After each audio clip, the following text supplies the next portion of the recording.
ঝড়ের রাতে বিদ্যুৎ চলে গিয়েছিল, মোমবাতির আলো ছেলে আমার মুখের দিকে তাকিয়ে বল, মা, আমি তোমাকে অন্যভাবে চাই।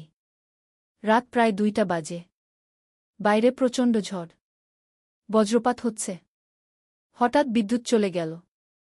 আমি মোমবাতি জ্বালিয়ে ছেলের রুমে গেলাম দেখতে সে ঠিক আছে কিনা। দেখি সে বিছানায় বসে জানালার দিকে তাকিয়ে আছে। ভয় পাচ্ছিস? জিজ্ঞেস করলাম। না মা, ভয় পাচ্ছি না। তবে একা লাগছে গু। আমি তার পাশে বসলাম। মোমবাতির আলো তার মুখ দেখাচ্ছিল রহস্যময়। বাইরে বজ্রপাতের শব্দ। মা, সে আমার দিকে ফিরে তাকাল। আমি কিছু বলবো। বল। তুমি কি কখনো ভেবেছ আমি তোমাকে কিভাবে দেখি? তুমি তো আমাকে মা হিসেবেই দেখো গে। না মা, আমি তোমাকে একজন সুন্দর নারী হিসেবে দেখি। যখন তুমি শাড়ি পরো, যখন চুল বাঁধো, যখন রান্নাঘরে কাজ করো, আমার মনে হয় তুমি একজন পূর্ণাঙ্গ নারী গু। আমি অবাক হয়ে তার দিকে তাকালাম। আমি তোমাকে ভালোবাসি মা। কিন্তু সেটা মায়ের প্রতি ছেলের ভালোবাসা নয়। এটা একজন পুরুষের একজন নারীর প্রতি ভালোবাসা গু। বজ্রপাতের আলো সারা ঘর এক মুহূর্তের জন্য উজ্জ্বল হয়ে উঠল। মোমবাতির শিখা কাঁপতে লাগল। তুমি আমার স্ত্রী হও। আমরা নতুন জীবন শুরু করি গিয়ে। এই গল্পটি সম্পূর্ণ শুনলে আপনাদের পানি অটোমেটিক বের হয়ে যাবে, সো যত দ্রুত সম্ভব হাতের কাছে টিস্যু নিয়ে বসে পড়ো। বিছানার চাদর যেন নষ্ট না হয় সেটা সম্পূর্ণ খেয়াল রাখার অনুরোধ জানিয়ে গল্পটি এখন শুরু করব। তার আগে সর্বশেষ অনুরোধ, দয়া করে এমন পানি বের করার গল্প নিয়মিত শুনতে আমাদের চ্যানেলটি সকলেই সাবস্ক্রাইব করুন। ধন্যবাদ। হ্যালো বন্ধুরা, আমার নাম সুমিত্রা দেব। আমার বয়স 39 বছর। আমার স্বামীর নাম প্রদীপ দেব, বয়স 52 বছর। আমাদের 2 সন্তান, সৌরভ আর মিতু। সৌরভ 21 বছর বয়সী, ইউনিভার্সিটিতে পড়ে। মিতু 14 বছর বয়সী, হাই স্কুলে যায়। সেদিন রাতে ঝড়ের মধ্যে সৌরভ আমাকে যা বলেছিল সেটা শুনে আমার পুরো দেহ কেঁপে উঠল। তার কথাগুলো আমার কানে বাজতে থাকল। কিন্তু আমি তখনও বুঝতে পারিনি যে সৌরভ আসলে কি বোঝাতে চেয়েছিল। মা, আমি চাই তুমি আমার সাথে একটা গোপন জায়গায় যাও। আমি তোমাকে এমন কিছু দেখাতে চাই যেটা বাবা বা মিতুকে জানানো যাবে না গি। মোমবাতির আলো তার চোখে একটা অদ্ভুত চকচকানি দেখতে পেলাম। বাইরে ঝড় তখনও চলছিল। বিদ্যুতের আলো তখনও ফিরে আসেনি। কি দেখাবি আমাকে? আমি জিজ্ঞেস করলাম। সেটা বলতে পারব না। তবে এটুকু বলতে পারি যে তুমি দেখলে অবাক হয়ে যাবে। আমার হাত ধরে আমার সাথে চলো। আমি তার হাত ধরলাম। তার হাত ছিল কাঁপা কাঁপা। মনে হচ্ছিল সে খুবই উত্তেজিত। আমরা কোথায় যাব? বেসমেন্টে। ওখানে আমি গত 3 মাস ধরে কিছু একটা নিয়ে কাজ করছি। তোমাকে না দেখিয়ে আমি আর থাকতে পারছি না গি। বেসমেন্টের কথা শুনে আমার গা ছমছম করল। আমাদের বাড়ির বেসমেন্ট অনেক দিন ধরে ব্যবহার করা হয় না। সেখানে শুধু পুরনো জিনিসপত্র রাখা থাকে। সৌরভ সেখানে কি করছে? সৌরভ, এত রাতে বেসমেন্টে যেতে ভয় লাগছে গু। মা, তুমি আমার সাথে থাকলে কোনো ভয় নেই। আমি তোমাকে রক্ষা করব। তার কণ্ঠে এমন একটা আত্মবিশ্বাস ছিল যেটা আমাকে অবাক করল। মোমবাতি হাতে নিয়ে আমরা সিঁড়ি দিয়ে নিচে নামতে শুরু করলাম। বেসমেন্টে পৌঁছে আমি দেখলাম একটা অংশ পরিষ্কার করা। সেখানে একটা টেবিল রাখা। টেবিলের উপর অনেকগুলো কাগজ, বই আর কিছু যন্ত্রপাতি। এগুলো কি সৌরভ? মা, আমি গত 3 মাস ধরে একটা বিশেষ প্রযুক্তি নিয়ে কাজ করছি। এটা এমন একটা যন্ত্র যেটা দিয়ে আমরা অতীত আর ভবিষ্যতের সাথে কথা বলতে পারব গো। আমি হাসতে শুরু করলাম। সৌরভ, তুমি কি বলছ? এসব তো সিনেমার গল্পও। না মা, এটা সত্যি। আমি ইউনিভার্সিটিতে কোয়ান্টাম ফিজিক্স পড়ি। আমার প্রফেসর আমাকে এই প্রজেক্টের কথা বলেছিলেন। আমি তার সাহায্যে এই যন্ত্র বানিয়েছি গু। টেবিলের উপর একটা অদ্ভুত যন্ত্র দেখলাম। সেটা অনেকগুলো তার, লাইট আর ছোট ছোট স্ক্রিনে ভরা। এই যন্ত্রটা কিভাবে কাজ করে? মা, এই যন্ত্রটা টাইম ওয়েভের উপর কাজ করে। প্রতিটা মানুষের একটা নির্দিষ্ট ফ্রিকোয়েন্সি আছে। যদি আমরা সেই ফ্রিকোয়েন্সি খুঁজে পেতে পারি, তাহলে আমরা অতীত বা ভবিষ্যতের সেই মানুষটার সাথে কথা বলতে পারব গো। আমার তো মাথা ঘুরতে শুরু করল। এসব কথা আমার কিছুই বুঝে আসছিল না। সৌরভ, তুমি কার সাথে কথা বলতে চাও? মা, আমি তোমার অতীতের সাথে কথা বলতে চাই। আমি জানতে চাই তুমি আমার বয়সে কেমন ছিলে। তোমার স্বপ্ন কি ছিল? তুমি কি ভাবতে? এই কথা শুনে আমার চোখে পানি এসে গেল। সৌরভ এতটা ভালোবাসে আমাকে যে সে আমার অতীত জানতে চায়। কিন্তু সৌরভ, আমি তো তোমাকে আমার সব কথা বলি গু। না মা, তুমি আমাকে সব কথা বলো না। তুমি শুধু সেই কথাগুলো বলো যেগুলো একজন মা তার ছেলেকে বলে। কিন্তু আমি জানতে চাই তুমি একজন তরুণী হিসেবে কেমন ছিলে গে। তার কথা শুনে আমি বুঝলাম সে সত্যিই আমাকে একজন মানুষ হিসেবে জানতে চায়। তুমি কি সত্যিই মনে করো এই যন্ত্র কাজ করবে? হ্যালো, আমি সুমিত্রা। আমার বয়স ৩৯। তুমি কি আমার কথা শুনতে পাচ্ছ? কিছুক্ষণ পর স্পিকার থেকে একটা পরিপক্ক কণ্ঠস্বর ভেসে এলো। হ্যাঁ, শুনতে পাচ্ছি। তুমি আমার অতীত? হ্যাঁ, আমি তোমার ১১ বছর আগের রূপকু। আহ! তুমি সেই সময়ের কথা বলছ যখন সৌরভ তার আবিষ্কার করেছিল উ। আমি অবাক হয়ে গেলাম। তুমি এই ঘটনার কথা মনে রেখেছ? অবশ্যই।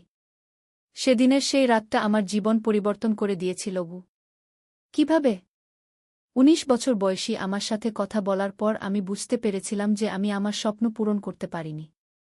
সেই রাত থেকেই আমি সিদ্ধান্ত নিয়েছিলাম যে দেরি হলেও আমি আমার স্বপ্ন পূরণ করব গো। সত্যি? তুমি কি করেছিলে? পরের বছরই আমি শিক্ষক হওয়ার জন্য কোর্স শুরু করেছিলাম। প্রদীপ আমাকে সাহায্য করেছিল। ২ বছর পর আমি একটা স্কুলে শিক্ষক হিসেবে চাকরি পেয়েছিলাম গে। আমার চোখে খুশির অশ্রু চলে এলো। সত্যি? তুমি শিক্ষক হয়েছিলে? হ্যাঁ। এবং শুধু তাই নয়, আমি একজন প্রিন্সিপালও হয়েছিলাম। আমার স্কুলটা এলাকার সবচেয়ে ভালো স্কুল হিসেবে পরিচিতি পেয়েছিল উ। আর সংসার? বাচ্চারা? সব ঠিকঠাক চলেছে। প্রদীপ আমাকে সব সময় সাহায্য করেছে। সৌরভ আর মিতু গর্বিত যে তাদের মা একজন সফল শিক্ষক উ। সৌরভ কি করছে এখন? সে একজন বিখ্যাত বিজ্ঞানী হয়েছে। তার সেই টাইম মেশিনের কাজ নিয়ে অনেক গবেষণা হয়েছে। এখন সে আন্তর্জাতিকভাবে পরিচিত গু। আর মিতু? মিতু একজন বিখ্যাত গায়িকা হয়েছে। তার গান মানুষ খুব পছন্দ করে কি। আমি আনন্দে কেঁদে ফেললাম। আমার ভবিষ্যৎ এত সুন্দর হবে জানতাম না। তুমি কি আমাকে কোনো উপদেশ দিতে চাও? হ্যাঁ। তুমি কখনো তোমার স্বপ্ন ছেড়ে দিও না। যত কঠিনই লাগুক, চেষ্টা করে যাও। আর প্রদীপকে বিশ্বাস করো। সে তোমার সবচেয়ে বড় সাহায্যকারী উ। আর কিছু? সৌরভ আর মিতুকে তাদের স্বপ্নের পিছনে ছুটতে উৎসাহ দিও। তারা দুজনেই অসাধারণ কিছু করবে গু। হঠাৎ যন্ত্র থেকে আরেকটা কণ্ঠস্বর ভেসে এলো। এটা একটা পুরুষের কণ্ঠ। সুমিত্রা, তুমি কার সাথে কথা বলছ? ৫০ বছর বয়সী আমি বলল, প্রদীপ, আমি আমার অতীতের সাথে কথা বলছি গু। আরে, সৌরভের সেই যন্ত্র দিয়ে? হ্যাঁ গু। তাহলে আমিও কথা বলি গু। স্পিকার থেকে একটা পরিচিত কণ্ঠ ভেসে এলো। এটা প্রদীপের কণ্ঠ, কিন্তু অনেক বয়স্ক। হ্যালো সুমিত্রা। আমি তোমার ভবিষ্যতের স্বামী প্রদীপ গু।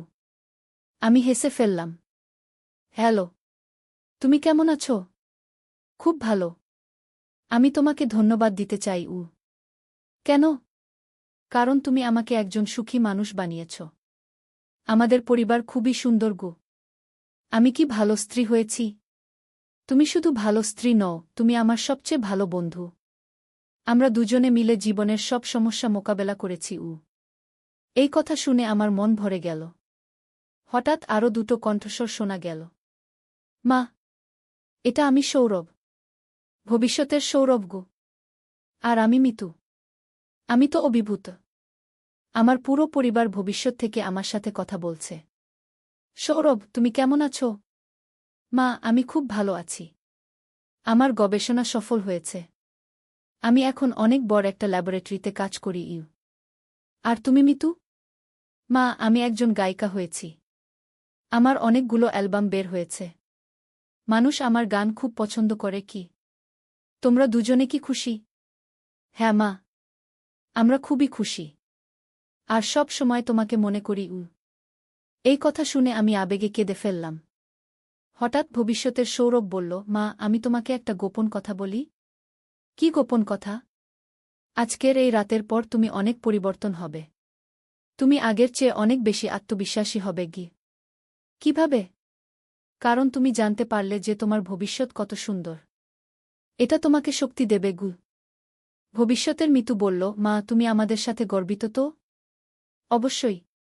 আমি খুবই গর্বিত। তাহলে আর দুশ্চিন্তা করো না। আমরা সবাই মিলে একটা সুখী পরিবার। ভবিষ্যতের প্রদীপ বলল, সুমিত্রা তুমি যে সিদ্ধান্তই নাও আমি সব সময় তোমার পাশে থাকব। ভবিষ্যতের আমি বলল, আর মনে রেখো কখনো হাল ছেড়ো না। জীবনে অনেক সুন্দর জিনিস অপেক্ষা করছে। হঠাৎ যন্ত্রের শব্দ কমতে শুরু করল। সৌরভ বলল, মা মনে হয় আজকের মতো যথেষ্ট। যন্ত্রটা বেশি গরম হয়ে যাচ্ছে। ভবিষ্যতের সবাইকে বিদায় জানাই। হ্যাঁ মা। ভবিষ্যতের সবাই তোমাদের সাথে কথা বলে আমি খুবই খুশি হয়েছি। সবার কণ্ঠ একসাথে ভেসে এলো, আমরাও মা। তুমি সব সময় আমাদের ভালোবাসা নিয়োগ। যন্ত্রটা বন্ধ হয়ে গেল। চারদিকে নীরবতা। আমি সৌরভের দিকে তাকালাম। তার চোখে একটা অদ্ভুত উজ্জ্বলতা। সৌরভ, এই যন্ত্র সত্যিই কাজ করে? হ্যাঁ মা। তুমি নিজেই তো দেখলে। কিন্তু এটা তো অবিশ্বাস্য। মা, বিজ্ঞানে অনেক কিছুই অবিশ্বাস্য মনে হয়। কিন্তু সেগুলো সত্যি। আমি টেবিলের উপর বসে পড়লাম। আমার মাথা ঘুরছে। আজকে যা যা ঘটেছে সেগুলো হজম করতে আমার সময় লাগবে। মা, তুমি কেমন লাগছে? আমি জানি না সৌরভ। আমার মনে হচ্ছে আমি স্বপ্ন দেখছি। না মা, এটা স্বপ্ন নয়। এটা সত্যি। তুমি কাউকে এই যন্ত্রের কথা বলেছ? শুধু আমার প্রফেসরকে। তিনি বলেছেন এটা একটা যুগান্তকারী আবিষ্কার। তুমি এটা নিয়ে কি করবে? আমি আরও গবেষণা করব। এই যন্ত্র দিয়ে আমরা ইতিহাসের অনেক রহস্য সমাধান করতে পারব। কিন্তু এটা কি নিরাপদ? হ্যাঁ মা। এটা শুধুমাত্র কথোপকথনের জন্য। এটা দিয়ে অতীত বা ভবিষ্যৎ পরিবর্তন করা যায় না। আমি গভীর শ্বাস নিলাম। সৌরভ, আমি তোমার উপর খুবই গর্বিত। ধন্যবাদ মা। কিন্তু এই যন্ত্রের কথা আমরা বাবা বা মিতুকে বলব? সেটা তোমার ইচ্ছা মা। তুমি যদি চাও তাহলে বলতে পারি। আমি ভাবলাম, প্রদীপ এসব বিশ্বাস করবে তো? আপাতত আমরা এটা গোপন রাখি। পরে দেখা যাবে। ঠিক আছে মা। আমরা বেসমেন্ট থেকে উপরে উঠে এলাম। ততক্ষণে ঝড় থেমে গেছে। বিদ্যুৎও চলে এসেছে। আমি আমার রুমে গিয়ে বিছানায় শুয়ে পড়লাম। কিন্তু ঘুম আসছে না। আজকের ঘটনাগুলো আমার মাথায় ঘুরপাক খাচ্ছে। আমি ভবিষ্যতে একজন শিক্ষক হব। প্রিন্সিপালও হব। সৌরভ বিখ্যাত বিজ্ঞানী হবে। মিতু গায়িকা হবে। আমাদের পরিবার খুবই সুখী হবে। এই চিন্তা করতে করতে আমার চোখে ঘুম এসে গেল। পরের দিন সকালে ঘুম থেকে উঠে আমি প্রদীপকে বললাম, প্রদীপ, আমি একটা সিদ্ধান্ত নিয়েছি। কি সিদ্ধান্ত? আমি শিক্ষক হতে চাই। প্রদীপ অবাক হয়ে আমার দিকে তাকাল। হঠাৎ এই সিদ্ধান্ত কেন? আমার মনে হচ্ছে আমি এখনো অনেক কিছু করতে পারি। প্রদীপ আমার হাত ধরে বলল, যদি তুমি সত্যিই চাও তাহলে আমি তোমাকে সাহায্য করব। সত্যি? অবশ্যই। তুমি যা চাও তাই করো। আমি সব সময় তোমার পাশে আছি। আমি প্রদীপকে জড়িয়ে ধরলাম। আমার মনে হলো আমার ভবিষ্যৎ সত্যিই উজ্জ্বল। সেই দিন থেকে আমার জীবন পরিবর্তন হতে শুরু করল। আমি শিক্ষক হওয়ার জন্য কোর্স শুরু করলাম। প্রদীপ আমাকে সব ধরনের সাহায্য করল। সৌরভ তার গবেষণা চালিয়ে যেতে লাগল। কখনো কখনো সে আমাকে তার নতুন আবিষ্কারের কথা বলত। মিতু গান শিখতে শুরু করল। সে বলেছিল যে বড় হয়ে গায়িকা হতে চায়। 2 বছর পর আমি সত্যিই একটা স্কুলে শিক্ষক হিসেবে চাকরি পেলাম। আমার খুশির সীমা রইল না। প্রথম দিন স্কুলে যাওয়ার সময় সৌরভ আমাকে বলল, মা, তুমি দেখো তোমার স্বপ্ন পূরণ হয়েছে। হ্যাঁ সৌরভ। সেই রাতে তোমার যন্ত্রের মাধ্যমে আমি যা জেনেছিলাম সেটা আমাকে শক্তি দিয়েছে। আমি জানতাম তুমি পারবে মা। তুমি কি জানো সৌরভ, সেই রাতে তুমি আমাকে যা বলেছিলে? কি বলেছিলাম? তুমি বলেছিলে যে তুমি আমাকে অন্যভাবে চাও। তুমি আমাকে একজন সুন্দর নারী হিসেবে দেখো। সৌরভ হেসে ফেলল। মা, সেটা ছিল আমার ছোট্ট একটা কৌশল। কৌশল? হ্যাঁ। আমি জানতাম যে তুমি কিছুটা রক্ষণশীল। তাই আমি এমনভাবে শুরু করেছিলাম যাতে তুমি কৌতূহলী হও। আর তারপর তোমাকে আমার আবিষ্কার দেখিয়েছিলাম। তাহলে তুমি সত্যিই আমাকে। মা, আমি তোমাকে আমার মা হিসেবেই ভালোবাসি। কিন্তু আমি চেয়েছিলাম যে তুমি তোমার স্বপ্ন পূরণ করো। তাই আমি ভবিষ্যতের তোমাদের সাথে কথা বলার ব্যবস্থা করেছিলাম গ। আমি হেসে ফেললাম। তুমি খুবই চালাক সৌরভ গ। আমি তোমাকে খুশি দেখতে চেয়েছিলাম মা গু। আজ 7 বছর কেটে গেছে সেই রাতের। আমি এখন আমার স্কুলের প্রিন্সিপাল। সৌরভ তার গবেষণায় অনেক সাফল্য পেয়েছে। মিতু একজন তরুণ গায়িকা হিসেবে পরিচিতি পেতে শুরু করেছে। আমি প্রায়ই সেই রাতের কথা মনে করি। সৌরভের সেই যন্ত্র আমার জীবন পরিবর্তন করে দিয়েছিল। কখনো কখনো আমি ভাবি, সত্যিই কি সেই রাতে আমি ভবিষ্যতের সাথে কথা বলেছিলাম? নাকি সৌরভ কোনো কৌশল করেছিল? কিন্তু সেটা আর গুরুত্বপূর্ণ নয়। গুরুত্বপূর্ণ হল সেই রাতে আমি আমার স্বপ্ন পূরণ করার শক্তি পেয়েছিলাম। আর সৌরভ? সে এখন সত্যিই একজন বিখ্যাত বিজ্ঞানী। তার সেই টাইম কমিউনিকেশন যন্ত্র নিয়ে অনেক গবেষণা হচ্ছে। যে ছেলেটা সেই রাতে মোমবাতির আলো আমাকে বলেছিল, মা, আমি তোমাকে অন্যভাবে চাই, সে আসলে আমাকে আমার স্বপ্নের দিকে এগিয়ে নিয়ে যেতে চেয়েছিল। আর আজ আমি বুঝতে পারি যে সন্তানরা কখনো কখনো তাদের মা-বাবাকে সাহায্য করার জন্য অদ্ভুত কৌশল অবলম্বন করে। সেই ঝড়ের রাতে যে যাত্রা শুরু হয়েছিল সেই যাত্রা আজও চলছে। আমি আমার স্বপ্ন পূরণ করেছি। আমার পরিবার সুখী। আর সবচেয়ে বড় কথা, আমি আমার সন্তানদের কাছ থেকে শিখেছি যে জীবনে কখনো হাল ছাড়া উচিত নয়। আজ রাতেও ঝড় হচ্ছে। বিদ্যুৎ চলে গেছে। আমি মোমবাতি জ্বালিয়ে বসে আছি। মনে পড়ছে সেই রাতের কথা। হঠাৎ সৌরভ এসে বলল, মা, আজ আমার একটা নতুন আবিষ্কার হয়েছে গি। কি আবিষ্কার? আমি একটা যন্ত্র বানিয়েছি যেটা দিয়ে আমরা অন্য গ্রহের সাথে যোগাযোগ করতে পারব গো। আমি হেসে ফেললাম। আবার শুরু করলে? না মা, এবার সত্যি গো। তাহলে দেখাও। সৌরভ আমার হাত ধরে বেসমেন্টের দিকে নিয়ে চলল। আবার সেই পুরনো জায়গা। কিন্তু এবার সেখানে একটা নতুন যন্ত্র। মা, এই যন্ত্র দিয়ে আমি মঙ্গল গ্রহের সাথে যোগাযোগ স্থাপন করতে পেরেছি গু। সত্যি? হ্যাঁ। তুমি শুনতে চাও? আমি মাথা নাড়লাম। হয়তো এবারও সৌরভ আমাকে কোনো নতুন স্বপ্ন দেখাতে চায়। যন্ত্রটা চালু হল। একটা অদ্ভুত শব্দ শোনা গেল। হ্যালো পৃথিবী। এই হল মঙ্গল গ্রহ। আমরা তোমাদের সংকেত পেয়েছি উ। আমি অবাক হয়ে সৌরভের দিকে তাকালাম। কিন্তু এবার আমি জানি যে যাই হোক না কেন, সৌরভ আমাকে নতুন কোনো সম্ভাবনার দিকে নিয়ে যেতে চায়। আর আমি প্রস্তুত আছি নতুন যে কোনো অ্যাডভেঞ্চারের জন্য। কারণ আমি শিখেছি যে জীবনে অসম্ভব বলে কিছু নেই।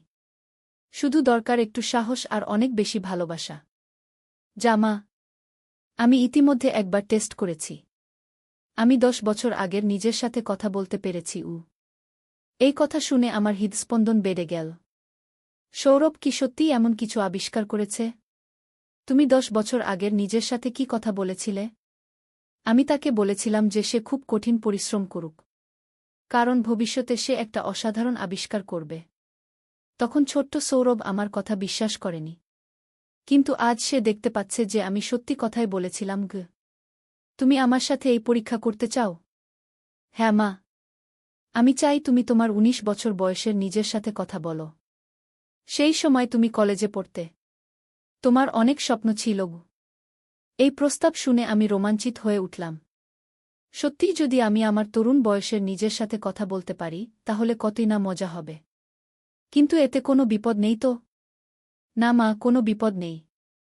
এটা শুধুমাত্র কথোপকথন।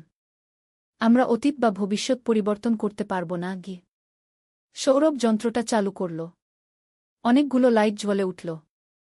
একটা মৃদু গুনগুন শব্দ হতে শুরু করল। মা, তুমি এই মাইক্রোফোনে কথা বলো। আমি তোমার 19 বছর বয়সের ফ্রিকোয়েন্সি সেট করে দিচ্ছি গু। আমি মাইক্রোফোনটা হাতে নিলাম। মনে মনে প্রার্থনা করলাম যেন এই পরীক্ষা সফল হয়। হ্যালো, আমি সুমিত্রা। তুমি আমার কথা শুনতে পাচ্ছ? হঠাৎ স্পিকার থেকে একটা কণ্ঠস্বর ভেসে এলো। হ্যাঁ, আমি শুনতে পাচ্ছি। তুমি কে? তুমি কিভাবে আমার সাথে কথা বলছ? আমার তো চোখ ছানাবড়া। এই কণ্ঠস্বরটা আমার নিজেরই কণ্ঠস্বর। কিন্তু অনেক কচি আর তরুণ। আমি তোমারই ভবিষ্যৎ। আমি 39 বছর বয়সী সুমিত্রা গু। কি বলছ? এটা কিভাবে সম্ভব? আমার ছেলে সৌরভ একটা যন্ত্র বানিয়েছে যেটা দিয়ে আমি তোমার সাথে কথা বলতে পারছি গু। ছেলে? তুমি বিয়ে করেছ? কার সাথে? প্রদীপ দেবের সাথে। তুমি তাকে এখনো দেখোনি, কিন্তু আগামী বছর তুমি তার সাথে পরিচিত হবে গু। প্রদীপ দেব? এই নামটা তো কোথাও শুনেছি গি। সে ইঞ্জিনিয়ারিং পড়ে। তোমার কলেজের পাশের কলেজে কি? ওমা, সে আমার স্বামী হবে। আমার কি তার প্রেমে পড়ব? হ্যাঁ।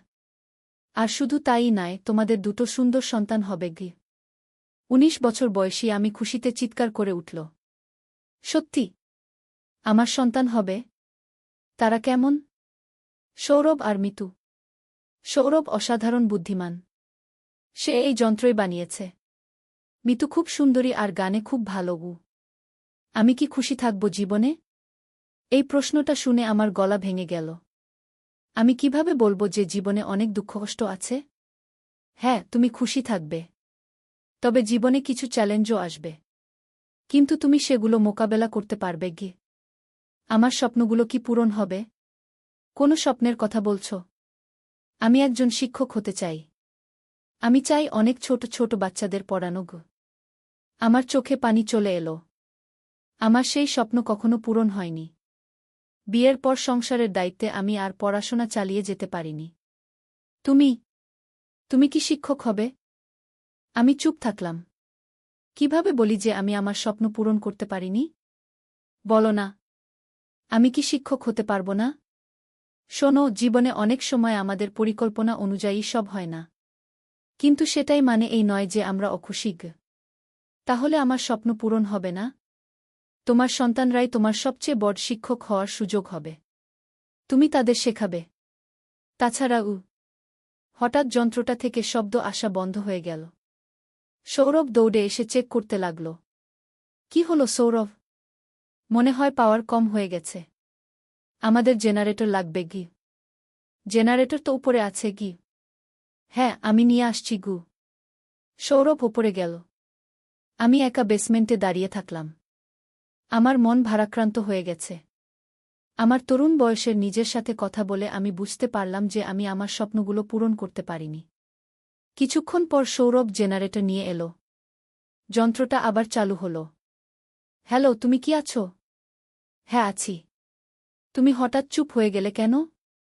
যন্ত্রে একটু সমস্যা হয়েছিল। এখন ঠিক হয়েছে গি।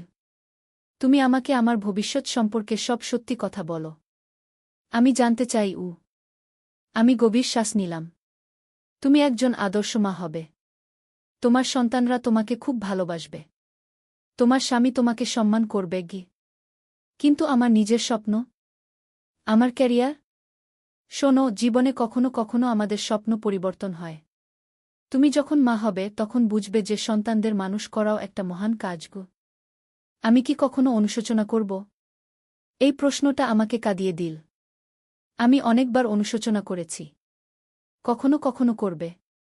কিন্তু যখন দেখবে তোমার ছেলে কত বুদ্ধিমান, তোমার মেয়ে কত সুন্দর, তখন বুঝবে তুমি ভুল করনি গি। আমি কি তোমাকে একটা কথা বলবো? বলো। আমার একটা ছেলের সাথে প্রেম হয়েছে। তার নাম অভিজিৎ। আমি তাকে খুব ভালোবাসি। তার সাথে কি আমার বিয়ে হবে? আমার হৃদয়ে একটা কাঁটার মতো বিঁধল। অভিজিৎ, এই নামটা আমি কত বছর ধরে মনের গভীরে চাপা দিয়ে রেখেছি। না, তার সাথে তোমার বিয়ে হবে না গি। কেন? কি হবে তার? আমি চুপ থাকলাম। কিভাবে বলি যে অভিজিৎ আমাকে ছেড়ে চলে গিয়েছিল? বলো না। অভিজিতের কি হবে? সে সে অন্য কাউকে বিয়ে করবে গু। ১৯ বছর বয়সী আমি কেঁদে ফেলল। কেন? আমি তাকে এত ভালোবাসি। কারণ তার ভালোবাসা সত্যিকারের নয়। প্রদীপ তোমাকে সত্যিকারের ভালোবাসা দেবে গি। কিন্তু আমি তো অভিজিৎকে ভালোবাসি। এই মুহূর্তে তুমি তাকে ভালোবাসো। কিন্তু সময়ের সাথে সাথে তুমি বুঝতে পারবে যে প্রদীপই তোমার জন্য সঠিক মানুষ গো। কিছুক্ষণ নীরবতার পর ১৯ বছর বয়সী আমি বলল, আমি কি তোমাকে একটা প্রতিজ্ঞা দিতে পারি? কি প্রতিজ্ঞা? আমি প্রতিজ্ঞা করছি যে আমি আমার স্বপ্নগুলো ছেড়ে দেব না। আমি মা হওয়ার পাশাপাশি শিক্ষকও হব। এই কথা শুনে আমার মন খারাপ হয়ে গেল। আমি জানি যে এই প্রতিজ্ঞা তোমার রাখা সম্ভব হবে না। তুমি চেষ্টা করো। কিন্তু যদি না পারো তাহলে নিজেকে দোষ দিও না গি। না, আমি পারব। আমি অবশ্যই পারব গো। হঠাৎ সৌরভ আমার কাঁধে হাত রাখল। মা, আমি তোমার সাথে আরেকটা পরীক্ষা করতে চাই। কি পরীক্ষা? আমি চাই তুমি ভবিষ্যতের তোমার সাথে কথা বলো। 50 বছর বয়সী তুমি কেমন থাকবে জানতে চাও না? এই প্রস্তাবে আমি রোমাঞ্চিত হয়ে উঠলাম। হ্যাঁ, জানতে চাই। সৌরভ যন্ত্রের সেটিং পরিবর্তন করল। এবার তুমি 50 বছর বয়সী নিজের সাথে কথা বলতে পারবে গু। হ্যাঁ। সকালে বাজারে গিয়েছি সবজি কিনতে। ছেলে আমার সাথে এসেছে ব্যাগ নিয়ে। সবজিওয়ালা বলল, ভাইজা, বৌদির জন্য তাজা সবজি নিয়েন। আমি সংশোধন করতে যাচ্ছিলাম। ছেলে তাড়াতাড়ি বলল, হ্যাঁ দাদা, বউয়ের পছন্দের সবজিগুলো দেন। সবজি কেনা শেষে হাঁটতে হাঁটতে জিজ্ঞেস করলাম, বউ বলতে দিলি কেন? সে আমার কাছে এসে বলল, মা, আমি মিথ্যা বলিনি। আমি সত্যিই চাই তুমি আমার বউ হও। তোমার হাতের রান্না খেয়ে বড় হয়েছি, এখন চাই তুমি আমার স্ত্রী হয়ে আমার জন্য রান্না করো। আমি তোমাকে ভালোবাসি, বিয়ে করো আমাকে। বাজারের কোলাহল, মানুষের চিৎকার, গাড়ির হর্ন সবকিছুর মাঝে তার কথা আমার কানে পৌঁছাল। সবজির ব্যাগ আমার হাতে, কিন্তু মনে হচ্ছিল যেন বিয়ের কেনাকাটা করছি। তার চোখে স্বামীর দৃষ্টি, আমার দিকে তাকিয়ে থাকা। রাস্তায় অন্য দম্পতিরা হাঁটছে, আমাদের দেখে হাসছে। মনে হচ্ছিল আমরাও তাদের একজন। তার হাতে আমার হাত, স্বামী স্ত্রীর মতো। এই গল্পটি সম্পূর্ণ শুনলে আপনাদের পানি অটোমেটিক বের হয়ে যাবে, সো যত দ্রুত সম্ভব হাতের কাছে টিস্যু নিয়ে বসে পড়ো। বিছানার চাদর যেন নষ্ট না হয় সেটা সম্পূর্ণ খেয়াল রাখার অনুরোধ জানিয়ে গল্পটি এখন শুরু করব। তার আগে সর্বশেষ অনুরোধ, দয়া করে এমন পানি বের করার গল্প নিয়মিত শুনতে আমাদের চ্যানেলটি সকলেই সাবস্ক্রাইব করুন। ধন্যবাদ। হ্যালো বন্ধুরা, আমার নাম মিতালি দাস। আমার বয়স 39 বছর।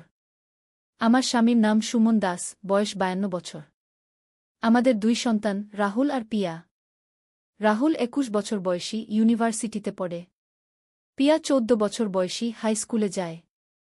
যেই ঘটনার কথা বলছি সেটা গত বছরের জানুয়ারি মাসের কথা। আমার স্বামী সুমন তখন অফিসে খুব ব্যস্ত থাকত। রাহুল কলেজে থাকা অবস্থায় একদিন আমাকে বাজারে যেতে হল। পিয়া স্কুলে গিয়েছে। রাহুল বলল, মা, আমিও তোমার সাথে যাব। একা একা ভারী ব্যাগ নিয়ে কষ্ট হবে। বাজারে গিয়ে সবজি কিনছিলাম। বিক্রেতা ভাইজা বলল, দিদি, এই আলুপটোল খুবই ভালো।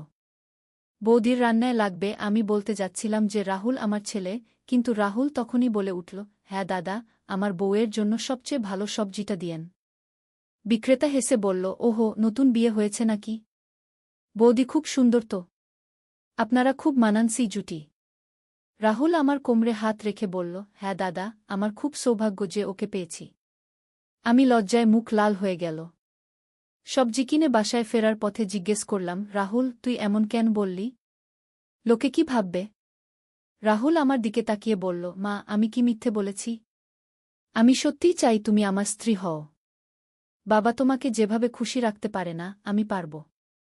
তোমার হাতের রান্না খেয়ে বড় হয়েছি, এখন চাই সেই রান্না আমার স্ত্রী হিসেবে করো। তার কথায় আমি থমকে দাঁড়ালাম। রাস্তার পাশে একটা পার্কে গিয়ে বসলাম। রাহুল আমার পাশে বসে বলল, মা, তুমি এখনো অনেক সুন্দর। বাবা অফিসের কাজে এত ব্যস্ত থাকে যে তোমার দিকে তাকানোর সময় নেই। কিন্তু আমি তোমাকে রানীর মতো রাখব। তুমি আমার সাথে বিয়ে করো। আমি অবাক হয়ে বললাম, রাহুল, তুই কি বলছিস? আমি তো তোর মা। রাহুল বলল, মা, তুমি আমার জন্মদাত্রী মা নও তো। তুমি আমার সৎমা। আমার আসল মা যখন মারা গেছে, বাবা তোমাকে বিয়ে করেছে। তখন আমার বয়স ছিল মাত্র 2 বছর। তুমিই আমাকে মানুষ করেছ। কিন্তু আমি বড় হয়ে বুঝেছি যে তুমি আমার মা নও, তুমি আমার প্রথম প্রেম। তার কথা শুনে আমার মাথা ঘুরে গেল। সত্যিই তো, রাহুল আমার নিজের সন্তান নয়। আমি সুমনকে বিয়ে করার সময় রাহুলের বয়স ছিল 2 বছর। তার আসল মা ক্যান্সারে মারা গিয়েছিল। আমি রাহুলকে নিজের সন্তানের মতোই বড় করেছি। কিন্তু আজ তার কথা শুনে বুঝলাম সে আমাকে মা হিসেবে দেখে না। রাহুল আমার হাত ধরে বলল, মা, আমি তোমাকে ছোটবেলা থেকেই ভালোবাসি। প্রথমে ভেবেছিলাম এটা মায়ের প্রতি ভালোবাসা। কিন্তু বয়স বাড়ার সাথে সাথে বুঝেছি এটা একটা পুরুষের একটা নারীর প্রতি ভালোবাসা। তুমি আমার স্বপ্নের নারী। তার কথায় আমি কিছু বলতে পারলাম না। ঘরে ফিরে এসে সারাদিন ভাবলাম। রাতে সুমন অফিস থেকে ফিরে এসে খেতে বসল। আমি তার সাথে রাহুলের কথা বললাম। সুমন প্রথমে রেগে গেল। বলল, ছেলেটার মাথা খারাপ হয়ে গেছে। আমি ওর সাথে কথা বলবো। কিন্তু তারপর চুপচাপ হয়ে গেল। খাওয়া শেষে বলল, মিতালি, রাহুল যা বলেছে সেটা কিন্তু অযৌক্তিক নয়। তুমি ওর সৎমা। আর আমার সাথে তোমার বিয়ে হয়েছিল রাহুলের যত্ন নেওয়ার জন্যই। আমি তোমাকে ভালোবেসে বিয়ে করিনি, প্রয়োজনে বিয়ে করেছিলাম। সুমনের কথায় আমি আরও বিভ্রান্ত হয়ে পড়লাম। সত্যিই তো, সুমন আমাকে ভালোবেসে বিয়ে করেনি। তার ছেলের দেখভাল করার জন্য একজন মা দরকার ছিল, তাই আমাকে বিয়ে করেছিল। পরের দিন রাহুল আমাকে বলল, মা, আমি কলেজ ছেড়ে দিয়ে চাকরি করব। তারপর তোমাকে নিয়ে আলাদা বাড়িতে থাকব। তুমি চিন্তা করো না, আমি তোমাকে খুব ভালো রাখব। আমি বললাম, রাহুল, তুই পাগল হয়ে গেছিস? আমি তোর সৎমা হলেও তোর বাবার স্ত্রী। আর পিয়া? ও কি হবে? রাহুল বলল, পিয়া আমার বোন। ও আমাদের সাথেই থাকবে। আর বাবার তো অনেক টাকা আছে, উনি চাইলে আরেকটা বিয়ে করতে পারেন। দিনের পর দিন রাহুল আমাকে বোঝানোর চেষ্টা করতে লাগল। একদিন সে আমাকে একটা দোকানে নিয়ে গিয়ে একটা সুন্দর শাড়ি কিনে দিল। বলল, মা, এই শাড়িটা পরে তুমি আরও সুন্দর লাগবে। আমি চাই আমার স্ত্রী সবসময় সুন্দর থাকুক। আমি বললাম, রাহুল, তুই এসব কি করছিস? লোকে কি বলবে? রাহুল বলল, লোকে কি বলবে সেটা আমার কাছে গুরুত্বপূর্ণ নয়। আমার কাছে গুরুত্বপূর্ণ হলো তোমার খুশি। তুমি কি সুমনের সাথে খুশি আছো? তার প্রশ্নের জবাব দিতে পারলাম না। সত্যিই তো, আমি সুমনের সাথে খুব একটা খুশি নই। সে সারাদিন অফিসে থাকে, বাসায় এসেও কাজ নিয়ে ব্যস্ত থাকে। আমার সাথে কথা বলার সময় নেই। আমি একটা গৃহকর্মীর মতো শুধু রান্নাবান্না আর ঘর পরিষ্কার করি। একদিন রাহুল আমাকে বলল, মা, আমি একটা ফ্ল্যাট দেখে এসেছি। খুব সুন্দর ফ্ল্যাট। তুমি আর আমি সেখানে গিয়ে থাকতে পারি। আমি বললাম, রাহুল, তুই এত টাকা পেলি কোথায়? তোর তো কোনো চাকরি নেই। রাহুল বলল, আমি গোপনে একটা কোম্পানিতে পার্ট টাইম কাজ করি। আর আমার কিছু সঞ্চয় আছে। তুমি চিন্তা করো না, আমি সব ব্যবস্থা করে ফেলেছি। আমি ভাবতে লাগলাম। একদিকে রাহুল, যে আমাকে রানীর মতো ভালোবাসে, যত্ন করে। আর অন্যদিকে সুমন, যার কাছে আমি একটা প্রয়োজনীয় জিনিসের মতো। কিছুদিন পরে পিয়া আমাকে বলল, মা, রাহুল ভাই খুব অদ্ভুত আচরণ করছে। সে তোমাকে নিয়ে অনেক স্বপ্ন দেখে। আমি বললাম, কি রকম স্বপ্ন? পিয়া বলল, সে বলে যে তুমি তার স্ত্রী হবে। আর আমরা সবাই একসাথে থাকব। আমি পিয়াকে বোঝালাম যে রাহুল হয়তো মানসিক চাপে আছে। কিন্তু ভেতরে ভেতরে আমি নিজেও দ্বিধায় পড়ে গিয়েছিলাম। একদিন সুমন আমাকে বলল, মিতালি, রাহুল যা চাইছে সেটা হয়তো ভুল নয়। তুমি যদি চাও তাহলে তার সাথে নতুন জীবন শুরু করতে পারো। আমি তোমাকে বাধা দেব না। আমি অবাক হয়ে বললাম, তুমি কি বলছ? তুমি তোমার স্ত্রীকে তোমার ছেলের হাতে তুলে দিতে চাও? সুমন বলল, রাহুল আমার ছেলে, কিন্তু সে এখন একজন পূর্ণবয়স্ক মানুষ। আর তুমিও তার সৎমা মাত্র। তোমাদের মধ্যে কোনো রক্তের সম্পর্ক নেই। আর আমি স্বীকার করছি যে আমি তোমাকে যতটা ভালোবাসা দেওয়া উচিত ছিল ততটা দিতে পারিনি। সুমনের কথায় আমি আরও বিভ্রান্ত হয়ে পড়লাম। একদিকে সমাজের নিয়ম, অন্যদিকে হৃদয়ের টান। রাহুল একদিন আমাকে সেই ফ্ল্যাটে নিয়ে গেল। সত্যিই খুব সুন্দর ফ্ল্যাট। 2 বেডরুম, একটা আমাদের জন্য, অন্যটা পিয়ার জন্য। বড় ব্যালকনি, যেখানে বসে চা খাওয়া যায়। রান্নাঘর থেকে বাগানের দৃশ্য দেখা যায়। রাহুল বলল, মা, দেখো কত সুন্দর। এখানে আমরা খুব শান্তিতে থাকতে পারব। তুমি সকালে বাগানে বসে চা খাবে, আমি অফিস থেকে ফিরে এসে তোমার হাতের রান্না খাব। পিয়া স্কুল থেকে ফিরে এসে আমাদের সাথে গল্প করবে। তার কথা শুনে আমার মন খুশি হয়ে গেল। সত্যিই তো, এমন একটা জীবন আমি সবসময় চেয়েছি। কিন্তু তারপরেই বুঝলাম, এই সব কিছুর মধ্যে একটা বড় ভুল আছে। রাহুল আমাকে স্ত্রী হিসেবে চায়, কিন্তু আমি তাকে ছেলের মতোই ভালোবাসি। আমি তার সাথে স্ত্রী-স্বামীর সম্পর্কে যেতে পারব না। আমি রাহুলকে বললাম, রাহুল, তুই যা ভাবছিস সেটা হতে পারে না। আমি তোকে ছেলের মতোই ভালোবাসি। তোর সাথে স্ত্রী-স্বামীর সম্পর্কে যেতে পারব না। রাহুল বলল, মা, তুমি আমার কথা ভেবে দেখো। আমি তোমাকে মা হিসেবে ভালোবাসি না, ভালোবাসি একজন নারী হিসেবে। তুমিও আমাকে একবার পুরুষ হিসেবে দেখার চেষ্টা করো। আমি বললাম, রাহুল, এটা ভুল।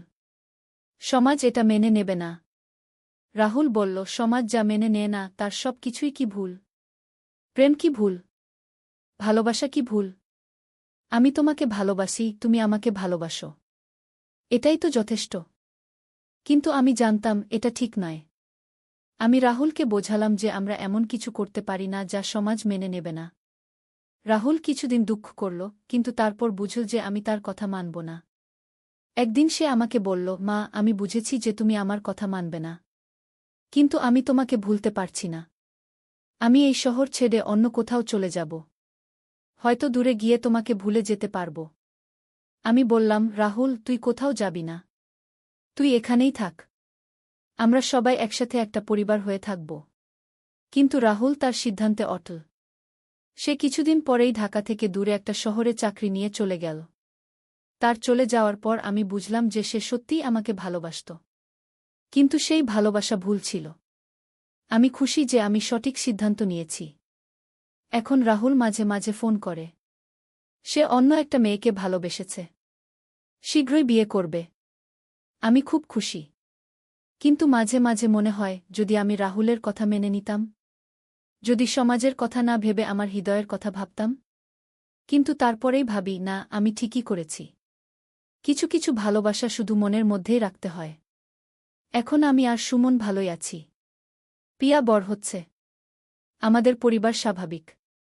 কিন্তু মাঝে মাঝে সেই দিনগুলোর কথা মনে পড়ে, যখন রাহুল আমাকে রানীর মতো ভালোবাসার কথা বলেছিল।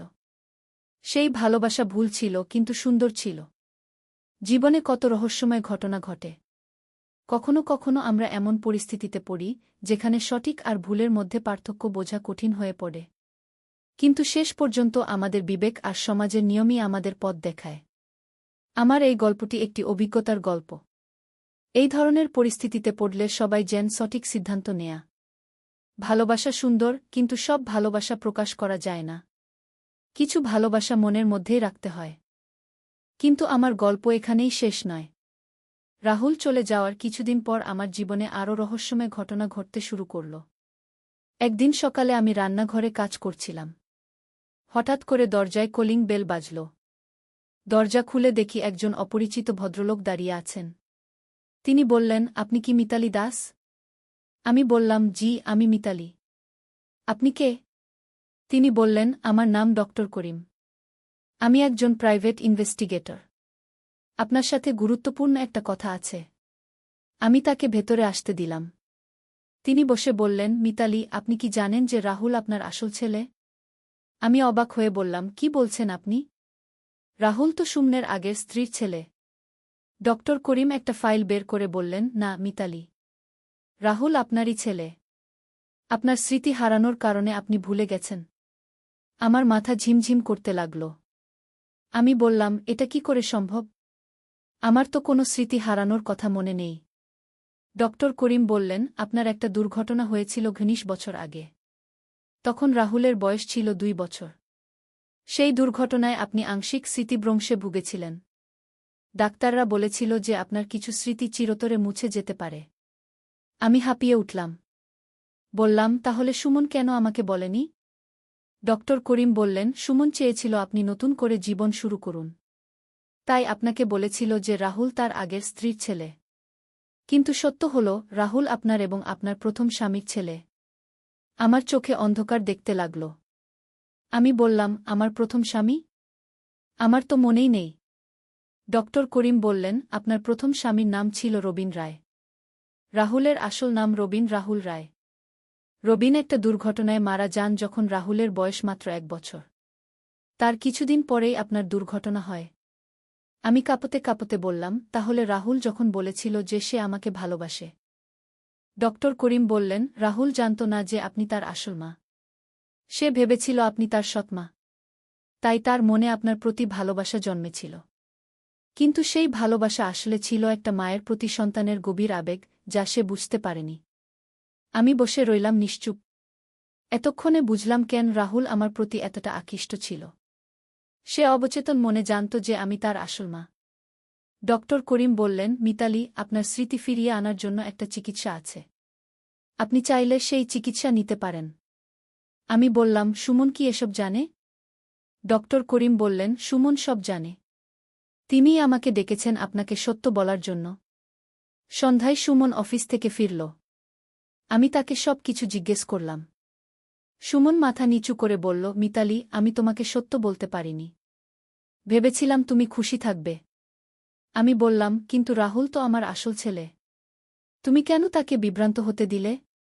সুমন বলল, আমি জানতাম না যে রাহুল তোমার প্রতি এমন অনুভূতি রাখে। আমি ভেবেছিলাম সে তোমাকে মা হিসেবেই ভালোবাসে। আমি রাগে কাঁপতে কাঁপতে বললাম, তুমি আমার থেকে আমার নিজের ছেলেকে লুকিয়ে রেখেছ। তুমি আমার স্মৃতির সুযোগ নিয়েছ। সেদিন রাতে আমি রাহুলকে ফোন করলাম। কিন্তু তার ফোন বন্ধ। পরের দিন সকালে আবার ফোন করলাম। এবার ফোন ধরল। আমি বললাম, রাহুল তুই কোথায়? রাহুল বলল, মা আমি ঢাকার বাইরে একটা চাকরি নিয়েছি। কেন, কি হয়েছে? আমি কাঁদতে কাঁদতে বললাম, রাহুল তুই আমার আসল ছেলে। আমি তোর সৎমা নই। ফোনের উপাস থেকে নীরবতা। তারপর রাহুল বলল, কি বলছ মা? আমি সব কিছু খুলে বললাম। রাহুল শুনে কিছুক্ষণ চুপ থাকল। তারপর বলল, মা তাহলে আমি যা ভেবেছিলাম সেটা ভুল ছিল। আমি বললাম, হ্যাঁ বাবা, তুই আমার আসল ছেলে। তোর বাবার নাম ছিল রবিন। সে মারা যাওয়ার পর আমি তোকে নিয়ে খুব কষ্টে ছিলাম। তারপর দুর্ঘটনায় আমার স্মৃতি চলে গেল। রাহুল বলল, মা আমার খুব লজ্জা হচ্ছে। আমি তোমার প্রতি যে অনুভূতি রেখেছিলাম সেটা ভুল ছিল। আমি বললাম, না বাবা তুই কোনো ভুল করিসনি। তুই জানতিস না যে আমি তোর আসল মা। তোর মনের গভীরে মায়ের প্রতি ভালোবাসা ছিল, কিন্তু তুই সেটাকে ভুল বুঝেছিলি। রাহুল কাঁদতে কাঁদতে বলল, মা আমি এখনই ঢাকা ফিরে আসছি। 2 দিন পর রাহুল ফিরে এলো। সে আমাকে জড়িয়ে ধরে কাঁদল। বলল, মা আমি তোমাকে চিনতে পারিনি। আমিও কাঁদতে কাঁদতে বললাম, বাবা এটা তোর দোষ নয়। এটা আমাদের কপালের দোষ। ডক্টর করিম আমাদের চিকিৎসার জন্য একটা হাসপাতালে নিয়ে গেলেন।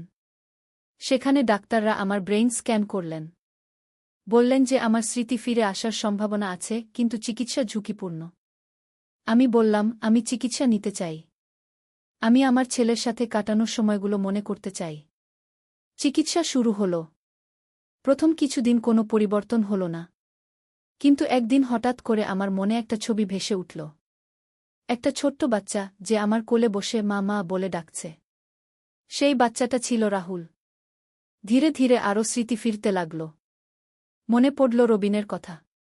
আমার প্রথম স্বামী রাহুলের বাবা, যে আমাকে খুব ভালোবাসত, যে একটা দুর্ঘটনায় মারা গিয়েছিল। মনে পড়ল রাহুলের ছোটবেলার কথা। কিভাবে সে প্রথম হাঁটতে শিখেছিল, কিভাবে প্রথম মা বলেছিল, কিভাবে আমার কোলে ঘুমিয়ে পড়ত। যত স্মৃতি ফিরছিল তত আমার হৃদয় ভরে যাচ্ছিল। আমি বুঝতে পারছিলাম যে রাহুল সত্যিই আমার আসল ছেলে। একদিন রাহুলের সাথে বসে তার ছোটবেলার অ্যালবাম দেখছিলাম। হঠাৎ একটা ছবি দেখে আমার সব স্মৃতি ফিরে এলো। সেই ছবিতে আমি রাহুলকে কোলে নিয়ে দাঁড়িয়ে আছি। রবিন আমাদের দুজনকে জড়িয়ে ধরে আছে। আমি কাঁদতে শুরু করলাম। রাহুল ভয় পেয়ে বলল, মা কি হয়েছে? আমি তাকে জড়িয়ে ধরে বললাম, বাবা আমার সব মনে পড়েছে। তুই আমার রাহুল, আমার সোনার ছেলে। রাহুলও কেঁদে ফেলল। বলল, মা আমি তোমাকে কতটা কষ্ট দিয়েছি। আমি বললাম, না বাবা তুই আমাকে কোনো কষ্ট দিসনি। তুই শুধু তোর মাকে ভালোবেসেছিস, কিন্তু চিনতে পারিসনি। সেদিন থেকে আমাদের পরিবারে নতুন এক খুশির আবহ তৈরি হল।